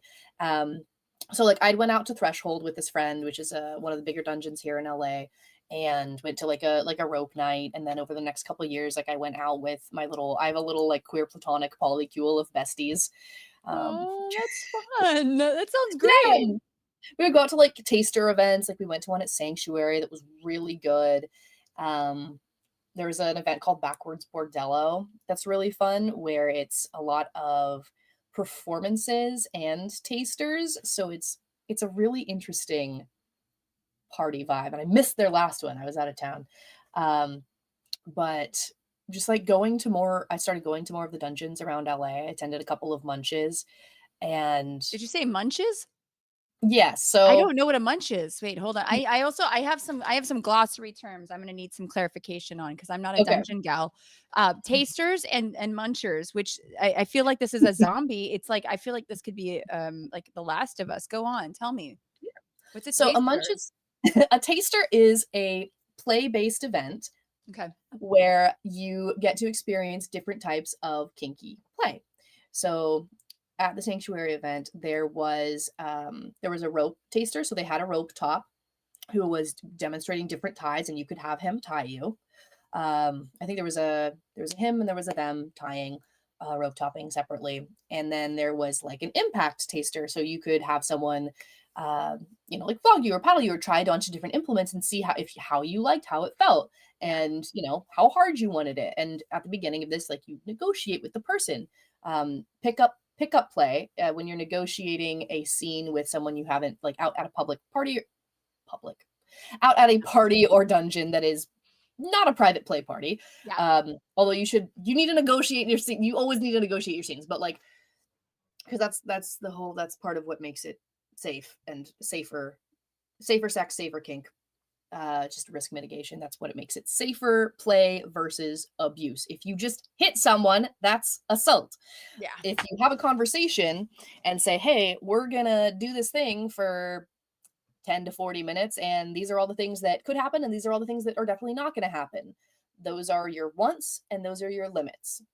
What you want to happen, all of it might not happen, but all of it is on the table. And then hard limits are things you absolutely won't do. Soft limits are things that need to be negotiated. So for me, hard limits are I don't take impact on my arms. You shouldn't be hitting my arms anyway, but I'm disabled. I can't be restrained in certain ways, but it's a soft limit for restraint on my arms because there are positions in which I can do bondage that are comfortable for me with my disability. Um, it's the same thing as like if you get into a fight, it's not consensual and it's assault. If you go to a wrestling match, you have agreed to the rules and how you're going to operate. But if you're doing a kinky scene, you are negotiating at the start of the scene to make sure you're both working off the same playbook, the same rule book. It's important. So I like the That's what it tasters. is. It sounds like a sampler platter kind of. It It is feels like you're going to exactly that. Costco and you're just trying a little bit of it's and making it's kind of seeing what you're into. It's a little like little taste. Exactly. It's a taste test, right? I like Yeah. that. So Yeah. munchers, Munch munch. a munch. Oh, a I munch. don't know why we have this. I don't like this word. I feel about this word the way people feel about the word moist, but it's okay. A munch is a purely social event that is not play-based. Oh, So it's just a hangout with no play and no sex. You just yeah. munch on food, real food. Because I it know. really it sounds it doesn't sound like that if you know what I mean. Like it's I I mean know. I Yeah. just think carpet muncher. That's all I can, that's all I hear. I mean, that is my brain is from the 1900s. I must remind you yet again. So these were the terms that we You used in dirty my old man. I'm dirty old. My name is Jethro, and I'm a dirty old man, and no, but okay, no, this is good. I like a glossary of terms is important, as somebody who wants to understand all the things. But yeah, so yeah, because I know that I opened for 2 orgies. I did comedy for 2 orgies at Burning Man. I think you know this. Maybe you don't. No, But I didn't. That's yeah, amazing. I love I you. know. It's the dumbest thing ever. Like it was 2023 and the theme of Burn, it was the same year as the 30-foot tall. It was called the clitoris was called Tip of the Iceberg. The 30-foot tall clit was there that year, but the theme was Animalia. And my gift to that year at Playa was I'm gonna do animal talks. And so a wonderful friend of a friend who I'm now good friends with asked me to give a talk, and their group name was called the Bonobos, and they're based up in the Bay, but I think they have groups here in LA. And I was like, perfect. I just did this great talk on bonobos. So I did this bonobo comedy routine for this orgy and play party. And but they had a great, I actually really did love their consent talk because their consent talk didn't just address touch and play, but it also addressed watching, like soft Yeah. eyes versus hard eyes, which, yeah, like, soft eyes would be like glancing around the room. Hard eyes are like, yeah, just like that. Oh, yeah, a Yeah. little slower, a little, A lot of dungeons have rules about voyeurism in that way, that's especially great. if you are doing a scene that actually includes like intercourse. You have to check in with the DM. Like if you want to have somebody watching you, like that counts as being part of the scene, like because it is like voyeur watching is part of it, and I really like how granular and nuanced the concept of consent is in these spaces, whether it's, play parties or dungeons or orgies. I like that soft eyes versus hard eyes too. Yeah, because I know that there's a lot of people that don't want that, and I joke, when I studied monkeys, I was like, I've been given hard eyes at my poor informants all these years. Those monkeys didn't. I don't know if they wanted it. I don't know. I have no idea. Here I am just taking notes, filming them without It's explicit hard to consent. establish consent in a scientific observational context as I don't It know what is. to I tell you. know, right? I know. But in that particular those play parties, the first one I was coupled up. I had a partner back at home and we weren't open. And so I ended up staying for 6 hours the whole time. And I did not partake, but people kept asking me questions and they wanted to massage me. And I was, you know what I mean? And it was kind of a very non-sexual, but I felt very included and it was so lovely. And it was one of those moments where, I'd been to play parties in the past, but that didn't have such strict parameters. And I really loved that this one did. And, the next It year I makes ended, it yeah. so much more comfortable because you know what to expect. And it makes it easier, I think, to engage in all kinds of touch when you know that it's not gonna be just assumed that you're consenting to more because Right. the dominant narrative around sex is that it just like happens and naturally just like escalates and you don't have to talk about it. And it is awkward to start like to learn to like talk about it, but like you can turn your consent check-ins into dirty talk. It's so easy. Like, oh my God, it feels so good when you put your hand there. I want to feel your fingers Right sensitive. there. Yeah, Insert like, oh my place. God, Yeah. that's so hot, baby. Please do that. Oh my God, more. Like Um, and it's just the way purity culture and just like American culture, like in general, but it's worse when you come from religious purity culture. It equates any type of like physical touch as potentially the slippery slope that's gonna push you over the edge and like you're gonna end up having sex, which when people from purity culture do first have sex, they generally don't use protection because Oh no. you i- if you get carried away, you feel less culpable for making the decision. And I if you see. take the time to stop and use protection, well, then it's a premeditated sin. Ah, I see. Okay. Yep. Mhm, yeah. Yeah, that's No, oh, sex ed is that's terrible. This is true of, God. like, for abstinence only in general, but especially if you think you're gonna go to hell about it. Right? Well, again, growing up in the 1900s, in the late 80s, in the early 90s, like that's when I started getting sex ed.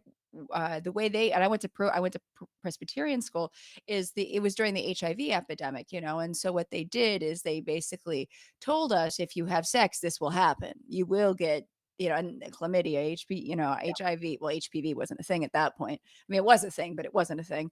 But we were I remember my high school, or not even high school, my sixth grade boyfriend, who we were boyfriend and girlfriend for 24 hours, Justin Miller. And yeah, we've known each other since we were in preschool. So it was like we woke up the next day and we're like, oh, this is gross. You're like my brother. You're like my sister. But I remember we'd hold hands and we discussed if and when we choose to have sexual intercourse, we are going to use condoms with non-oxynol 9. Which was the What? supposed to like, it's a Is that the spermicide? spermicide. Yeah, it's a spermicide that's supposed to kill HIV. But because we were 12 and had so much sex ed pounded into our little skulls that if you do have sex, you will get HIV and die, because this is again, parochial school, early 90s, that was their way of enforcing purity culture, or at least scaring us to not want to have the sex. And so, but it was, again, it was good at least that we were mindful of these things, but not in a way that it made us want to never ever do it because we were going to die, immediately.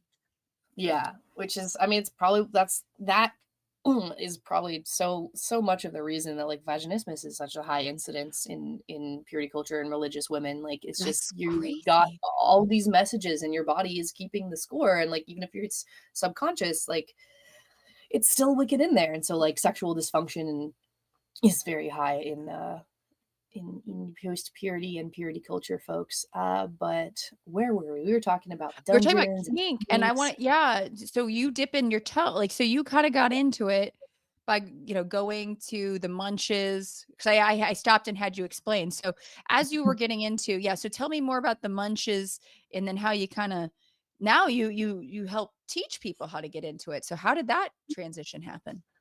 It really dovetailed with my intimacy, coaching, taking off a bit. So I do sex, relationship, and intimacy coaching, just anything around those, both monogamy and polygamy. Polygamy, no, both monogamy and polyamorous. Wow, let's just It's deep. It's deep. We can't help it, oh god. Both for like monogamous frameworks and polyamorous frameworks. It's Los Angeles. A lot of people are poly here. And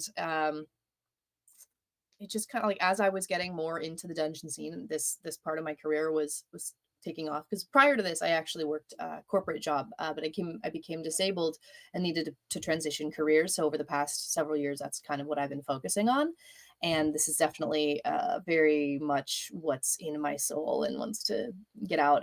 Especially like when I was thinking about doing this, I was speaking with someone and they're like, well, like, what's your why? And I hadn't really asked myself that before, and it just the switch flipped and my brain was like, I want to help other people heal and recover from purity culture. There's so many knots to untangle, and it is doable, and I've gone through it and I've studied it, and I want to help other people because it just is. No one deserves a dysfunctional sex life or a dysfunctional relationship with their sexuality.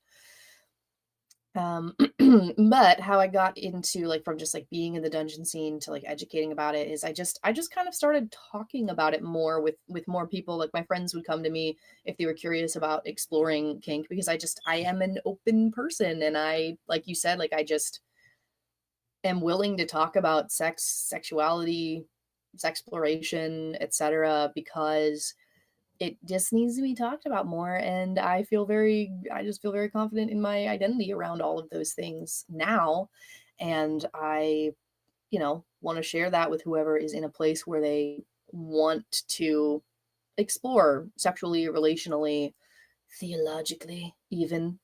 I'm not a theologian, but I do have a question about I do have a question about those that are either leaving the purity culture and the church or just maybe the purity culture. Kinks involving Jesus. I mean, I put on a nun costume for the first time a few months ago, and I was like, I didn't think this was gonna do something for me, but apparently it is. Tell me more. Really? Okay. Yeah, I was surprising someone who I knew was into nuns and didn't know I had this because I didn't at the time that they told me they were into nuns, and we were going to an event called Slut Church. And I was like, "Oh, nuns is allowed as a dress code? Bet. I'm gonna go to the Halloween town over in Burbank. Oh. I'm gonna find me the I live down the street. We should meet there sometime. We should. It's the Nonsense. It's season. fun. It's a It is. season. I love Halloween shopping. There's a creepy Halloween where the original Joanne was in Burbank now. Here in NoHo. Oh no, that's It's so not even a sad. spirit Halloween. They couldn't even have the decency to give it a spirit Halloween. It's a creepy Halloween. Damn it. Um, But anyways, yeah, I so mean, you went, you came to this gentleman's place as a nun, and how did that go? the neighbor yells at us for being too loud at 4:30 in the morning. So you're saying it was a roaring success? So yeah, no, like there's definitely I don't really do a lot of like religious play, but like I've been trying to get one of my local dungeons. I'm like, we need to do an Angels and Demons, Saints and Sinners night. Like, bro, put me in, please, coach. Like, cause yeah, like ritual, like there's okay. A flavor, like I definitely have a priest kink. I wasn't even Catholic. Like, Oh but wow.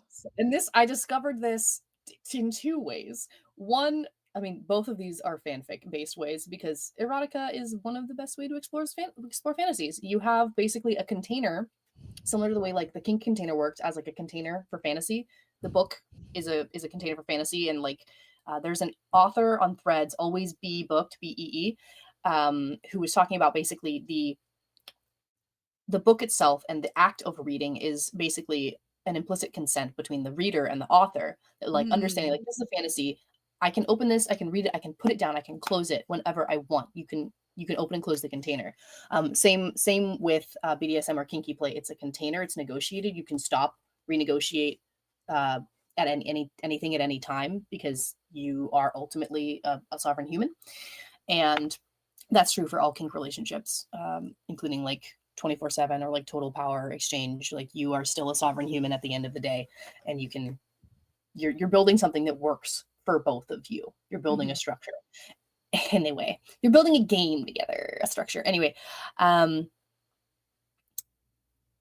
in reading, I was reading Matt Murdock, like Daredevil fan fiction, and there's so much like priest Matt Murdock fan fiction. And there's also a lot of like Obi-Wan, Jedi, like because the Jedi have a similar like asceticism thing. And so like there's that like forbidden fruit vibe. Like it would be, I feel like, very fun to play with like a scene that is like more like in that type of role play, but I have not done that. It's one of those areas that I'm like, this is an interesting fantasy. I don't know if I wanted to just like stay in here or bring it out here. And that's something that Justin talks about in like Tell Me What You Want, is like sometimes your fantasies are like sometimes you want to bring them into fruition in the real world and sometimes you don't, and it's really either way is fine.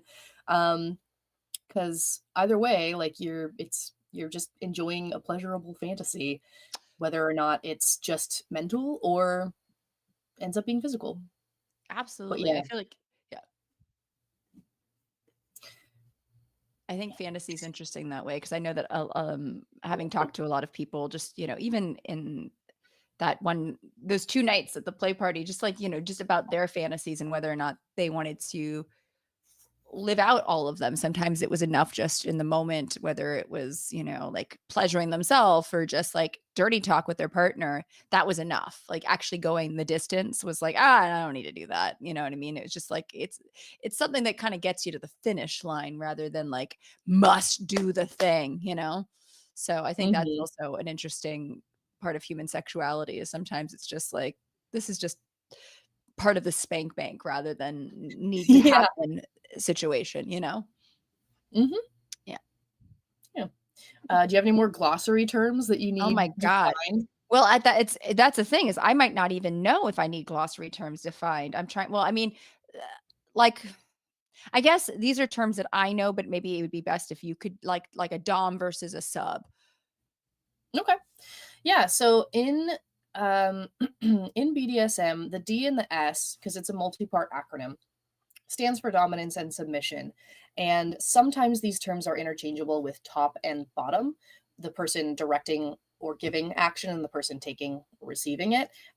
You can totally have like you can like top from the bottom, or like you can be like a bratty sub, or like um you can kind of like play with these, but generally speaking, you're both co-equal people like creating an experience, and you agree that for the scene or for the dynamic in certain like parts of your life, if you're having like an ongoing dynamic relationship with with your partner, that person is taking the lead, um, making decisions, directing the action, deciding what's going on, being more of like the pursuer or the aggressor or the active, um, more active like partner. Active is not the best word, but and then the submissive partner is yielding responsibility, yielding decision making power, yielding autonomy for the duration of that container or for whatever part of that like ongoing dynamic that they have. And I lean more towards the submissive side because I really like to relax and get my brain turned off. um and like it's kind of like similar to like the Kinsey scale of sexuality, or the Kinsey scale, where it's fully homosexual, fully hetero, like, and then bi in the middle, like kind of like that between dominance, switching, and submission. A switch is someone who has both or is like a little more like to one side, basically. Um, some people are just purely like only ever want a dom or top. Some people only ever want a sub or bottom. Some people it's situational. Um, I don't really like enjoy doming a ton. I am learning how to flog though because it's really fun. Like as a Congratulations. top, thank you. You want to see my floggers? Yes. Show and tell. Oh yes, I pulled these out just before. So someone Okay. got me these from DomCon. Ooh. Yeah. Oh, wow. What's its name? Does it have a name? These don't have names, but I do have Ooh. there's someone in my sphere he's named his floggers Hillary Clinton and Ruth Bader Ginsburg. These ones don't have names. They are leather. Someone got Wow. them to me at DomCon. They're a little bit, they're kind of in between the stingy and thuddy. They're not super heavy, which is good for me because I have chronic hand pain, and that's something that I let every partner know, whether I'm subbing or topping. But if I am topping, if I am like doming and I'm delivering any kind of impact or anything involving my hands, I'm like, so part of my aftercare is that you're going to need to massage my arms if I'm spanking you or Aw. flogging you or anything. Yeah. So yeah, one of my partners is an impact top, and so I've been learning how to flog. Oh, wow. Dear God. I have it's back there. I have a writing crop somewhere Oh, I in need to get one of those. Those are so it fun. is fun. It is I mean, I've had that thing. My mom has given it like actually that and the bitch collar. Like I'll like it's ended up in my mom's garage a few times and she's just like, "Will you please take your bitch collar home with you?" Uh I bought fun fact, I did buy this for a movie I was working on. Not that kind of movie. I swear. It was called Hollywood 5. And we shot it it used to be called Sunset 5. Now it's the Lemley. I don't even know what it is. It's not even a Lemley, is it? It might be an ArcLight movie theater, the one at like Crescent Heights and Sunset. But I shot, it was all night shoots, and I had to make fake shit 3 different times during that film, and I had to make fake pee the color that your pee turns when you're on medication for chlamydia. Like, it was the weirdest film, but there was a character I had to buy this bitch color for, and but then I've worn it a gazillion times. But yeah, but the riding crop is fantastic. I've used it in burlesque now. I did a Velociraptor routine last year. I'm doing it one tomorrow night too, but Is I'm that not, what you were in the dance studio for last night with the or Veloci today? selfie you sent me? Yeah, Yeah. that was this morning. I'm doing the Mesozoic extinction, the KT event, basically the asteroid hitting Earth, and it's a routine with the Velociraptor and the asteroid dancing That's it great. out. It's very poetic, but I haven't worked in the writing crop, but point being, it is fun. It is a fun thing to do. I have a hard time. I used to kickbox and I have a hard time hurting people because I used to fight and I was good Mm. and I would hurt people sometimes and I hated it. I hated it so much. Like we'd have to kneel down, or I'd have to kneel, and then the other person would have to like be like, "Am I okay?" And I was like, "Oh my God." So to accidentally or intentionally hurt somebody is tough. But I don't know. I mean, if they wanted it, maybe, I don't know. It's different when you have someone actively telling you that they want it. And also, like, you can and should fine tune how much pain you want delivered. I'm Yeah. not really a pain slut. I like impact play, and I like I like an edge. And something that's is probably still a little bit niche knowledge is that, like, the same circuits in your brain, like your pain and pleasure centers, are essentially like right on top of each other. So when you are getting pain and pleasure at the same time, it creates this like overload loop that just elevates and releases like Yeah. all these endorphins, which is typically what puts people into what we call subspace, which is an altered state of mind where you're just full of happy chemicals, and you're like, I just get like this. I'm like, happy. Okay. I No, no this is good. thoughts, Yeah. head empty, only sensation. And it's like different for other people. Like Yeah. there's dom space, there's subspace, but like when you're negotiating, and like when I'm negotiating with someone I haven't played with before, I will say I like impact play. I like it a little bit more stingy, but like I'm probably like a 4 out of 10. Like, everyone's have a different like pain scale. And so what I'll usually say is like, let's start low, and I'll tell you like to go up. Yeah, you can always And build. yeah, and there's a what's called under the umbrella of safe words, there's a traffic light system of Oh, green, red, yellow. green, Yeah. yellow, and red, which is pretty self-explanatory. Green means like we are good to go. I don't have any problems with what's going on. So like if your dom checks in on you like color, you're green, okay, everything is good. Yellow, okay, let's pause. What's not working in the scene? Is it too hard? Is it not hard enough? Like, do you want more of a certain something? Like, the way one of my friends expresses it is that being a dominant is being a fantasy facilitator, because Aw.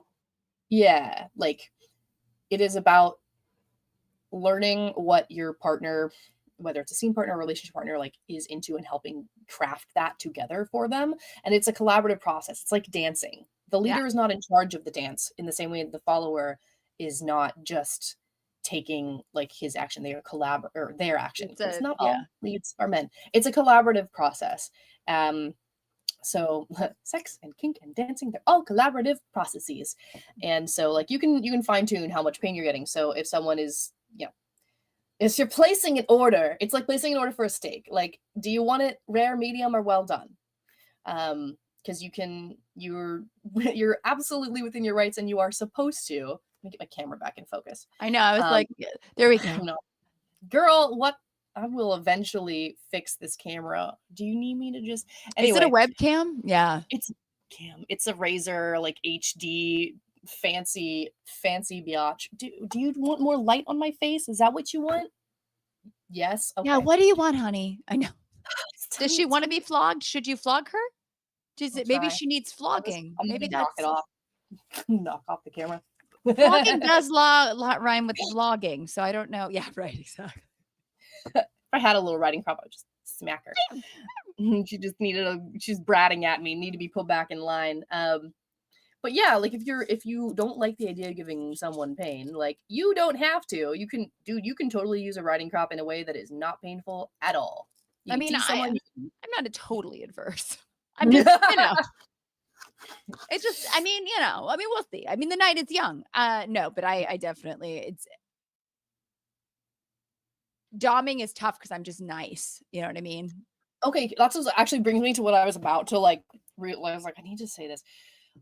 There are a lot of different flavors of dominance, actually, and they range from like soft to hard, like soft doming, goddess doming, mommy doming, daddy doming. You can be like more discipline based of a dom. You can be more like master based, like high protocol, sadistic doming. Like there is a whole spectrum. So Anton Fullman wrote a really great book, The Heart of Dominance. Heart of Dominance. I'm writing this Yeah. down. Yeah, and he actually breaks dominance down into 6 categories. I was just looking at this, actually. I actually have like a hard copy of this book somewhere in this room. Of course it's hard. Sorry. Pardon me. I'm going to just look in the table of contents from this book. Because I liked the way that he did that. Okay, if I look at the table of contents, okay. 6 flavors of dominance. Control, so that'd be like protocol. Conquest, service, devaluation, so this is going to be like more humiliation, degradation. Nurture, daddy and mommy doms, and objectification. Okay. And that's a super good book. And I wish it was within eyesight so I could just grab it, show it to you. But it's hiding on my floor I wrote a note though. I need to, I mean, I don't know. It's interesting. I mean, to me, it's very interesting. It's a good all book. Sex is interesting to me. I mean, it's animal sex, human sex. It's something that without it, our species just dies out, right? But not all sex does not lead to that, which is also, I think, fascinating, and all the ways we do it. And yeah. So yeah, The Heart of Dominance by Anton Fullman is a fantastic read, whether or not you identify as a dom, because he goes into the nature of the power exchange in a way that is really accessible, I think, for anyone on either side of the slash.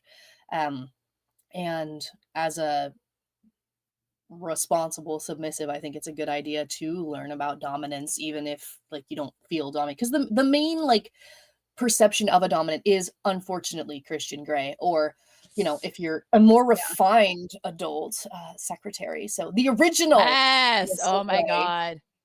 Oh. James Spader. It's James Spader. Now, as a person from the 1900s, I saw him in films in the 1980s, and he was a piece. He was a piece back then. But yeah, I mean, but those films, by the way.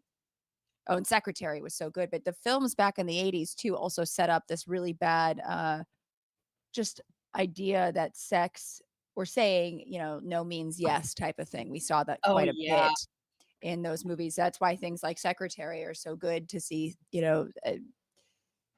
dominance done a little bit better than, say, 50 Shades of Grey, which is not the way.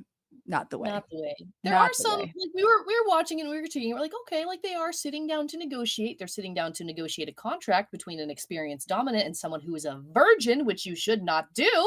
Contracts are for people who are experienced enough in the lifestyle that we both have a very, very clear idea of what they want, and they want to put it like in a written agreement so that they know like with all the nuances of like what they're doing.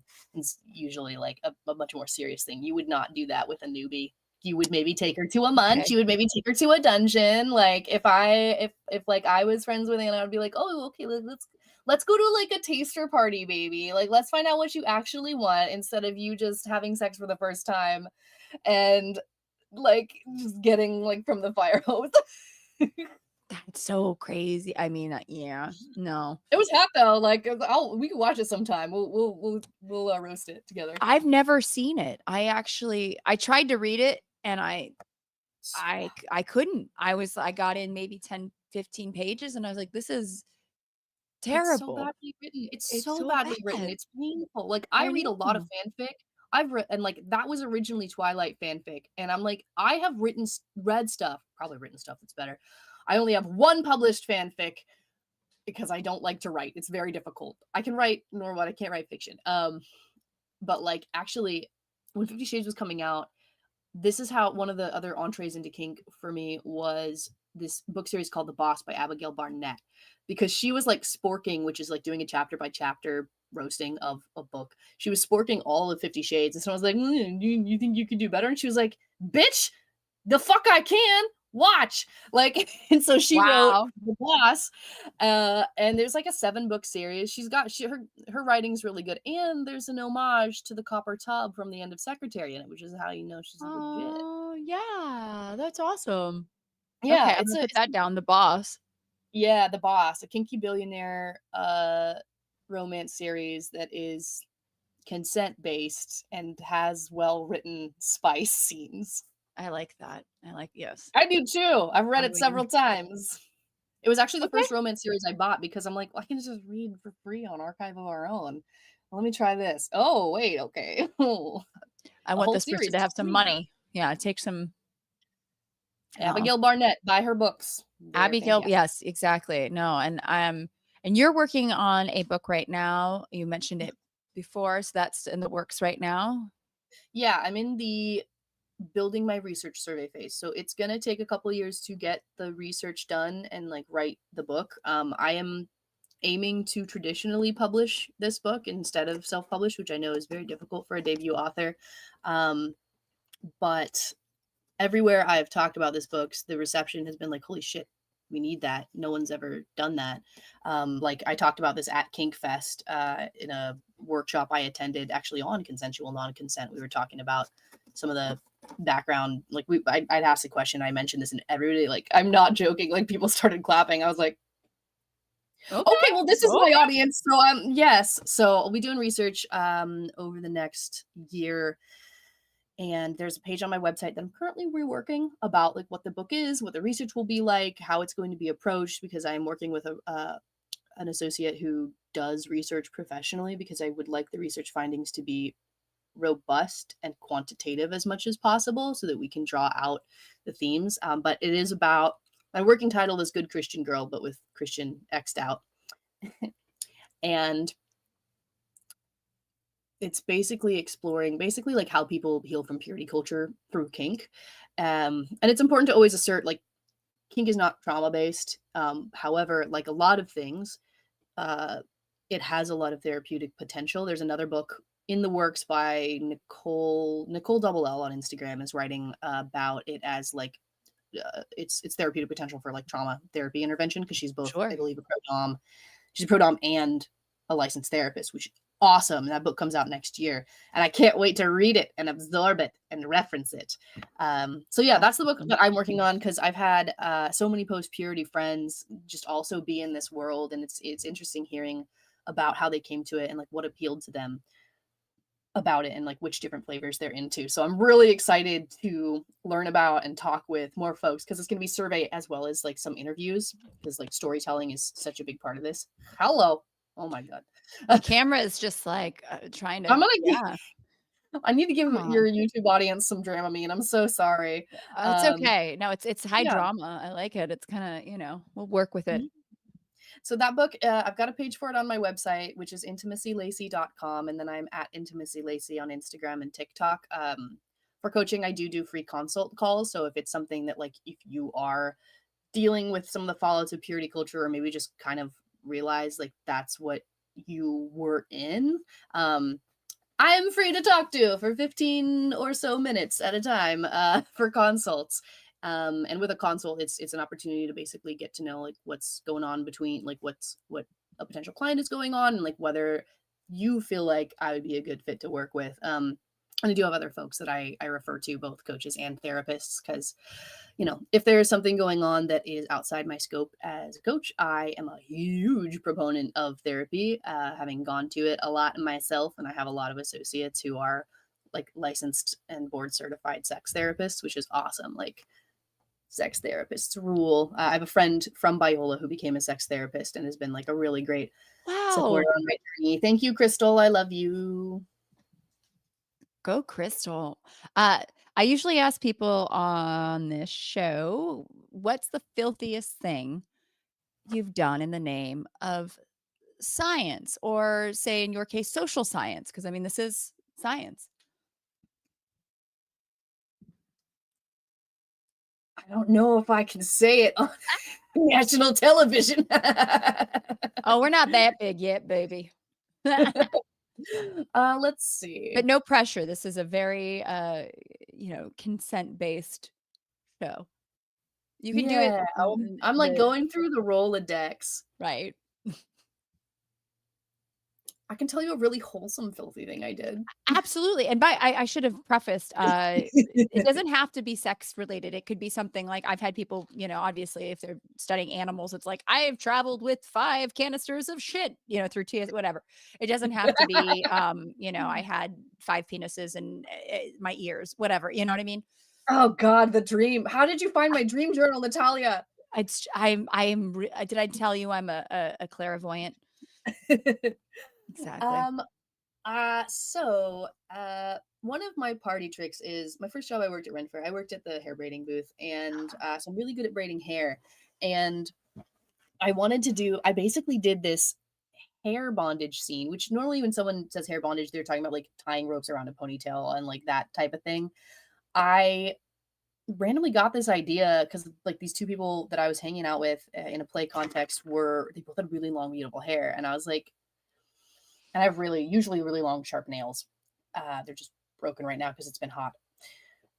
And I was like, can I braid your hair together and just like lightly scritch the both of you with my nails? And they're like, yes, that sounds amazing. So they like just kind of like lounged on each other.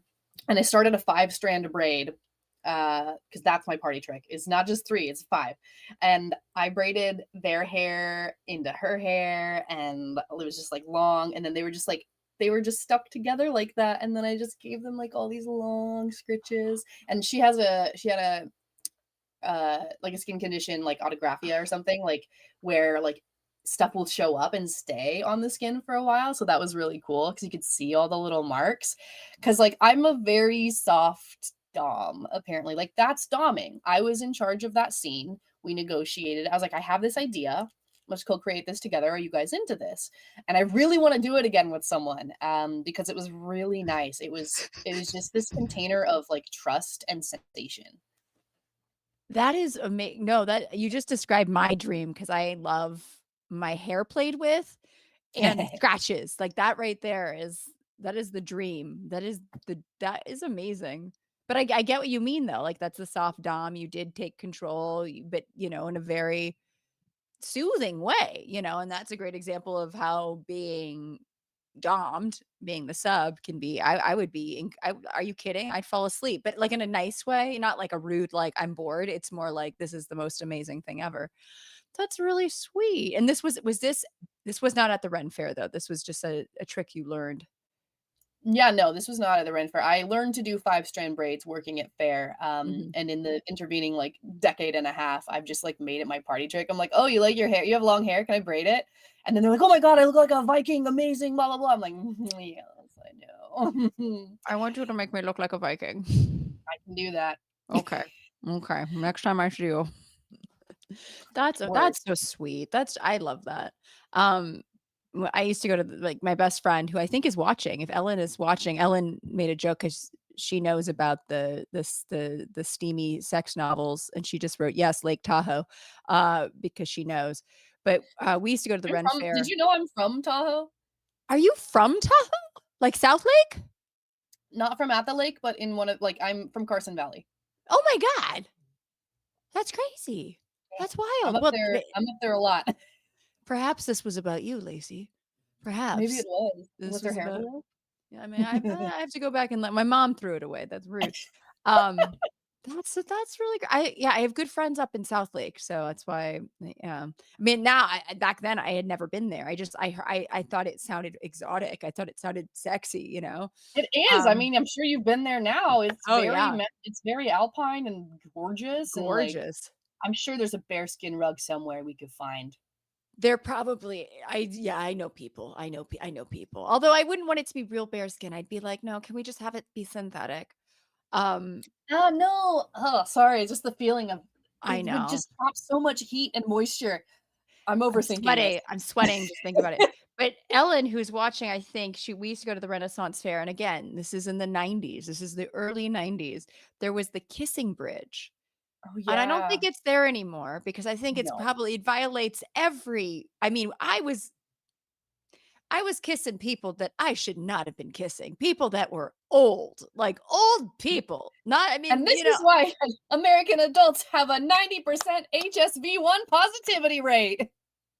basically, and also like this is a little PSA, HSV1 and HSV2, herpes simplex 1 and 2 can be either place. You know what I mean? So that's also And something they're good to super know too. common and super Super treatable and common, yeah. not And a that lot of big a deal. people, Get tested, disclose your status.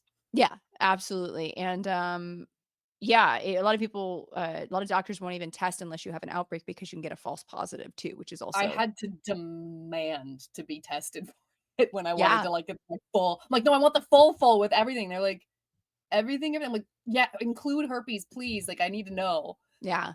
But yeah, the kissing bridge though was a thing for, I mean, Yeah. it was why, I mean, I have picture, it was bad news bears, but yeah, Renaissance Fair. We'll have to go next year. I'm gonna save my dollars, and we're gonna have to, get into some trouble, braid some hair and whatnot. Get Um, comp ticket for Natalia for oh yeah, I was gonna try to go this year, but I was like, it was the last weekend or something very silly, and I was like, "Hey, can I get a ticket this week?" Because again, my best friend Ellen, who you need to meet, you would absolutely love her. She, we was gonna do it for her birthday because her birthday's in May. The camera wants you to be so mysterious. It's a problem. I gotta figure it out. I know, and we've been on for a while. I feel so bad. This has got, oh my God, it's over 2 hours. Sweet purple I Jesus. know we need to wrap. We need to wrap this If up. anyone's still here, hi, thank you. Exactly. Thank you. If you're still watching, we'll give you a medal. I don't know.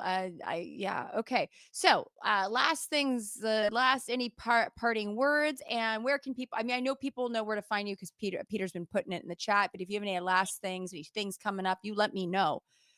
The camera's like, get the fuck off. I know. Intimacylacy.com is my website. I have a big book your free consult button. I'm also super available on Instagram and somewhat available on TikTok. And I'm working on more content in the next couple of months. And I love like questions to make content out of as well. So that's where you can find me. And I'll also be on the Chapel Probation podcast coming up at some point in the next couple of weeks. Woo! Okay. And Divorcing Religion soon as well. Wow. You get busy. Little gal. podcast tour, a little busy little bee this summer. That's good. That's got to get it out there. I love podcasts so much. I just started going on them, I guess. You should. And if anybody is watching or seeing this after the fact, you want to reach out to Lacey to be on your podcast, do it.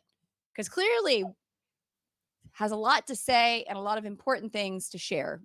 So, and if you need a coach to help you through the kink world or leaving the purity culture, again, all the endorsement. Yeah. Okay. Lacey Bond, my dear Lacey, it's been an absolute pleasure. Thank you so much for being here. And I love you. Having me. Oh my God. I love you too. And to folks at home, thank you for watching. I want to thank my producer, Peter DeTucker. You are a dreamboat in the Netherlands, and I hope one day to actually meet you in person because this is silly that we've worked for so long and I've never met you. And for people at home, please like, subscribe, share, put comments down because I will share them with Lacey. I'm sure she'll check back and see. Yeah, and if you want to support this elaborate production, please consider joining my Patreon. I also am going to be doing other SciComm videos and things of that sort. I want to get back into making more of them. I kind of took some time because life has been crazy of late. And I have to thank my amazing Patreon patrons. Where's my list? Thank you so much. Okay, everybody. My patrons include Daniel Wynn, Claude Allen, Tom Skullbeard, Tori Yates Orr, Redding Maley, Dana Logan, Michael Z. Weinstock, David Leitner, James Hudspeth, Anthony Zana, Tom Berman, Jen Beverstock, Scott Froschauer, that means frog beater, JSB, Jeff Cohen, Andrea Bloom, Jonathan Marks, Kelly Frazier, Michael Clanton, PJ Shapiro, Carrie Dorr, and we have a new one this week, Raphael. Thank you so much for joining my Patreon. I love you guys. And until next time, and there will be a show next time. I'm just figuring out guests. So check back, check my Instagram. But until next time, stay filthy.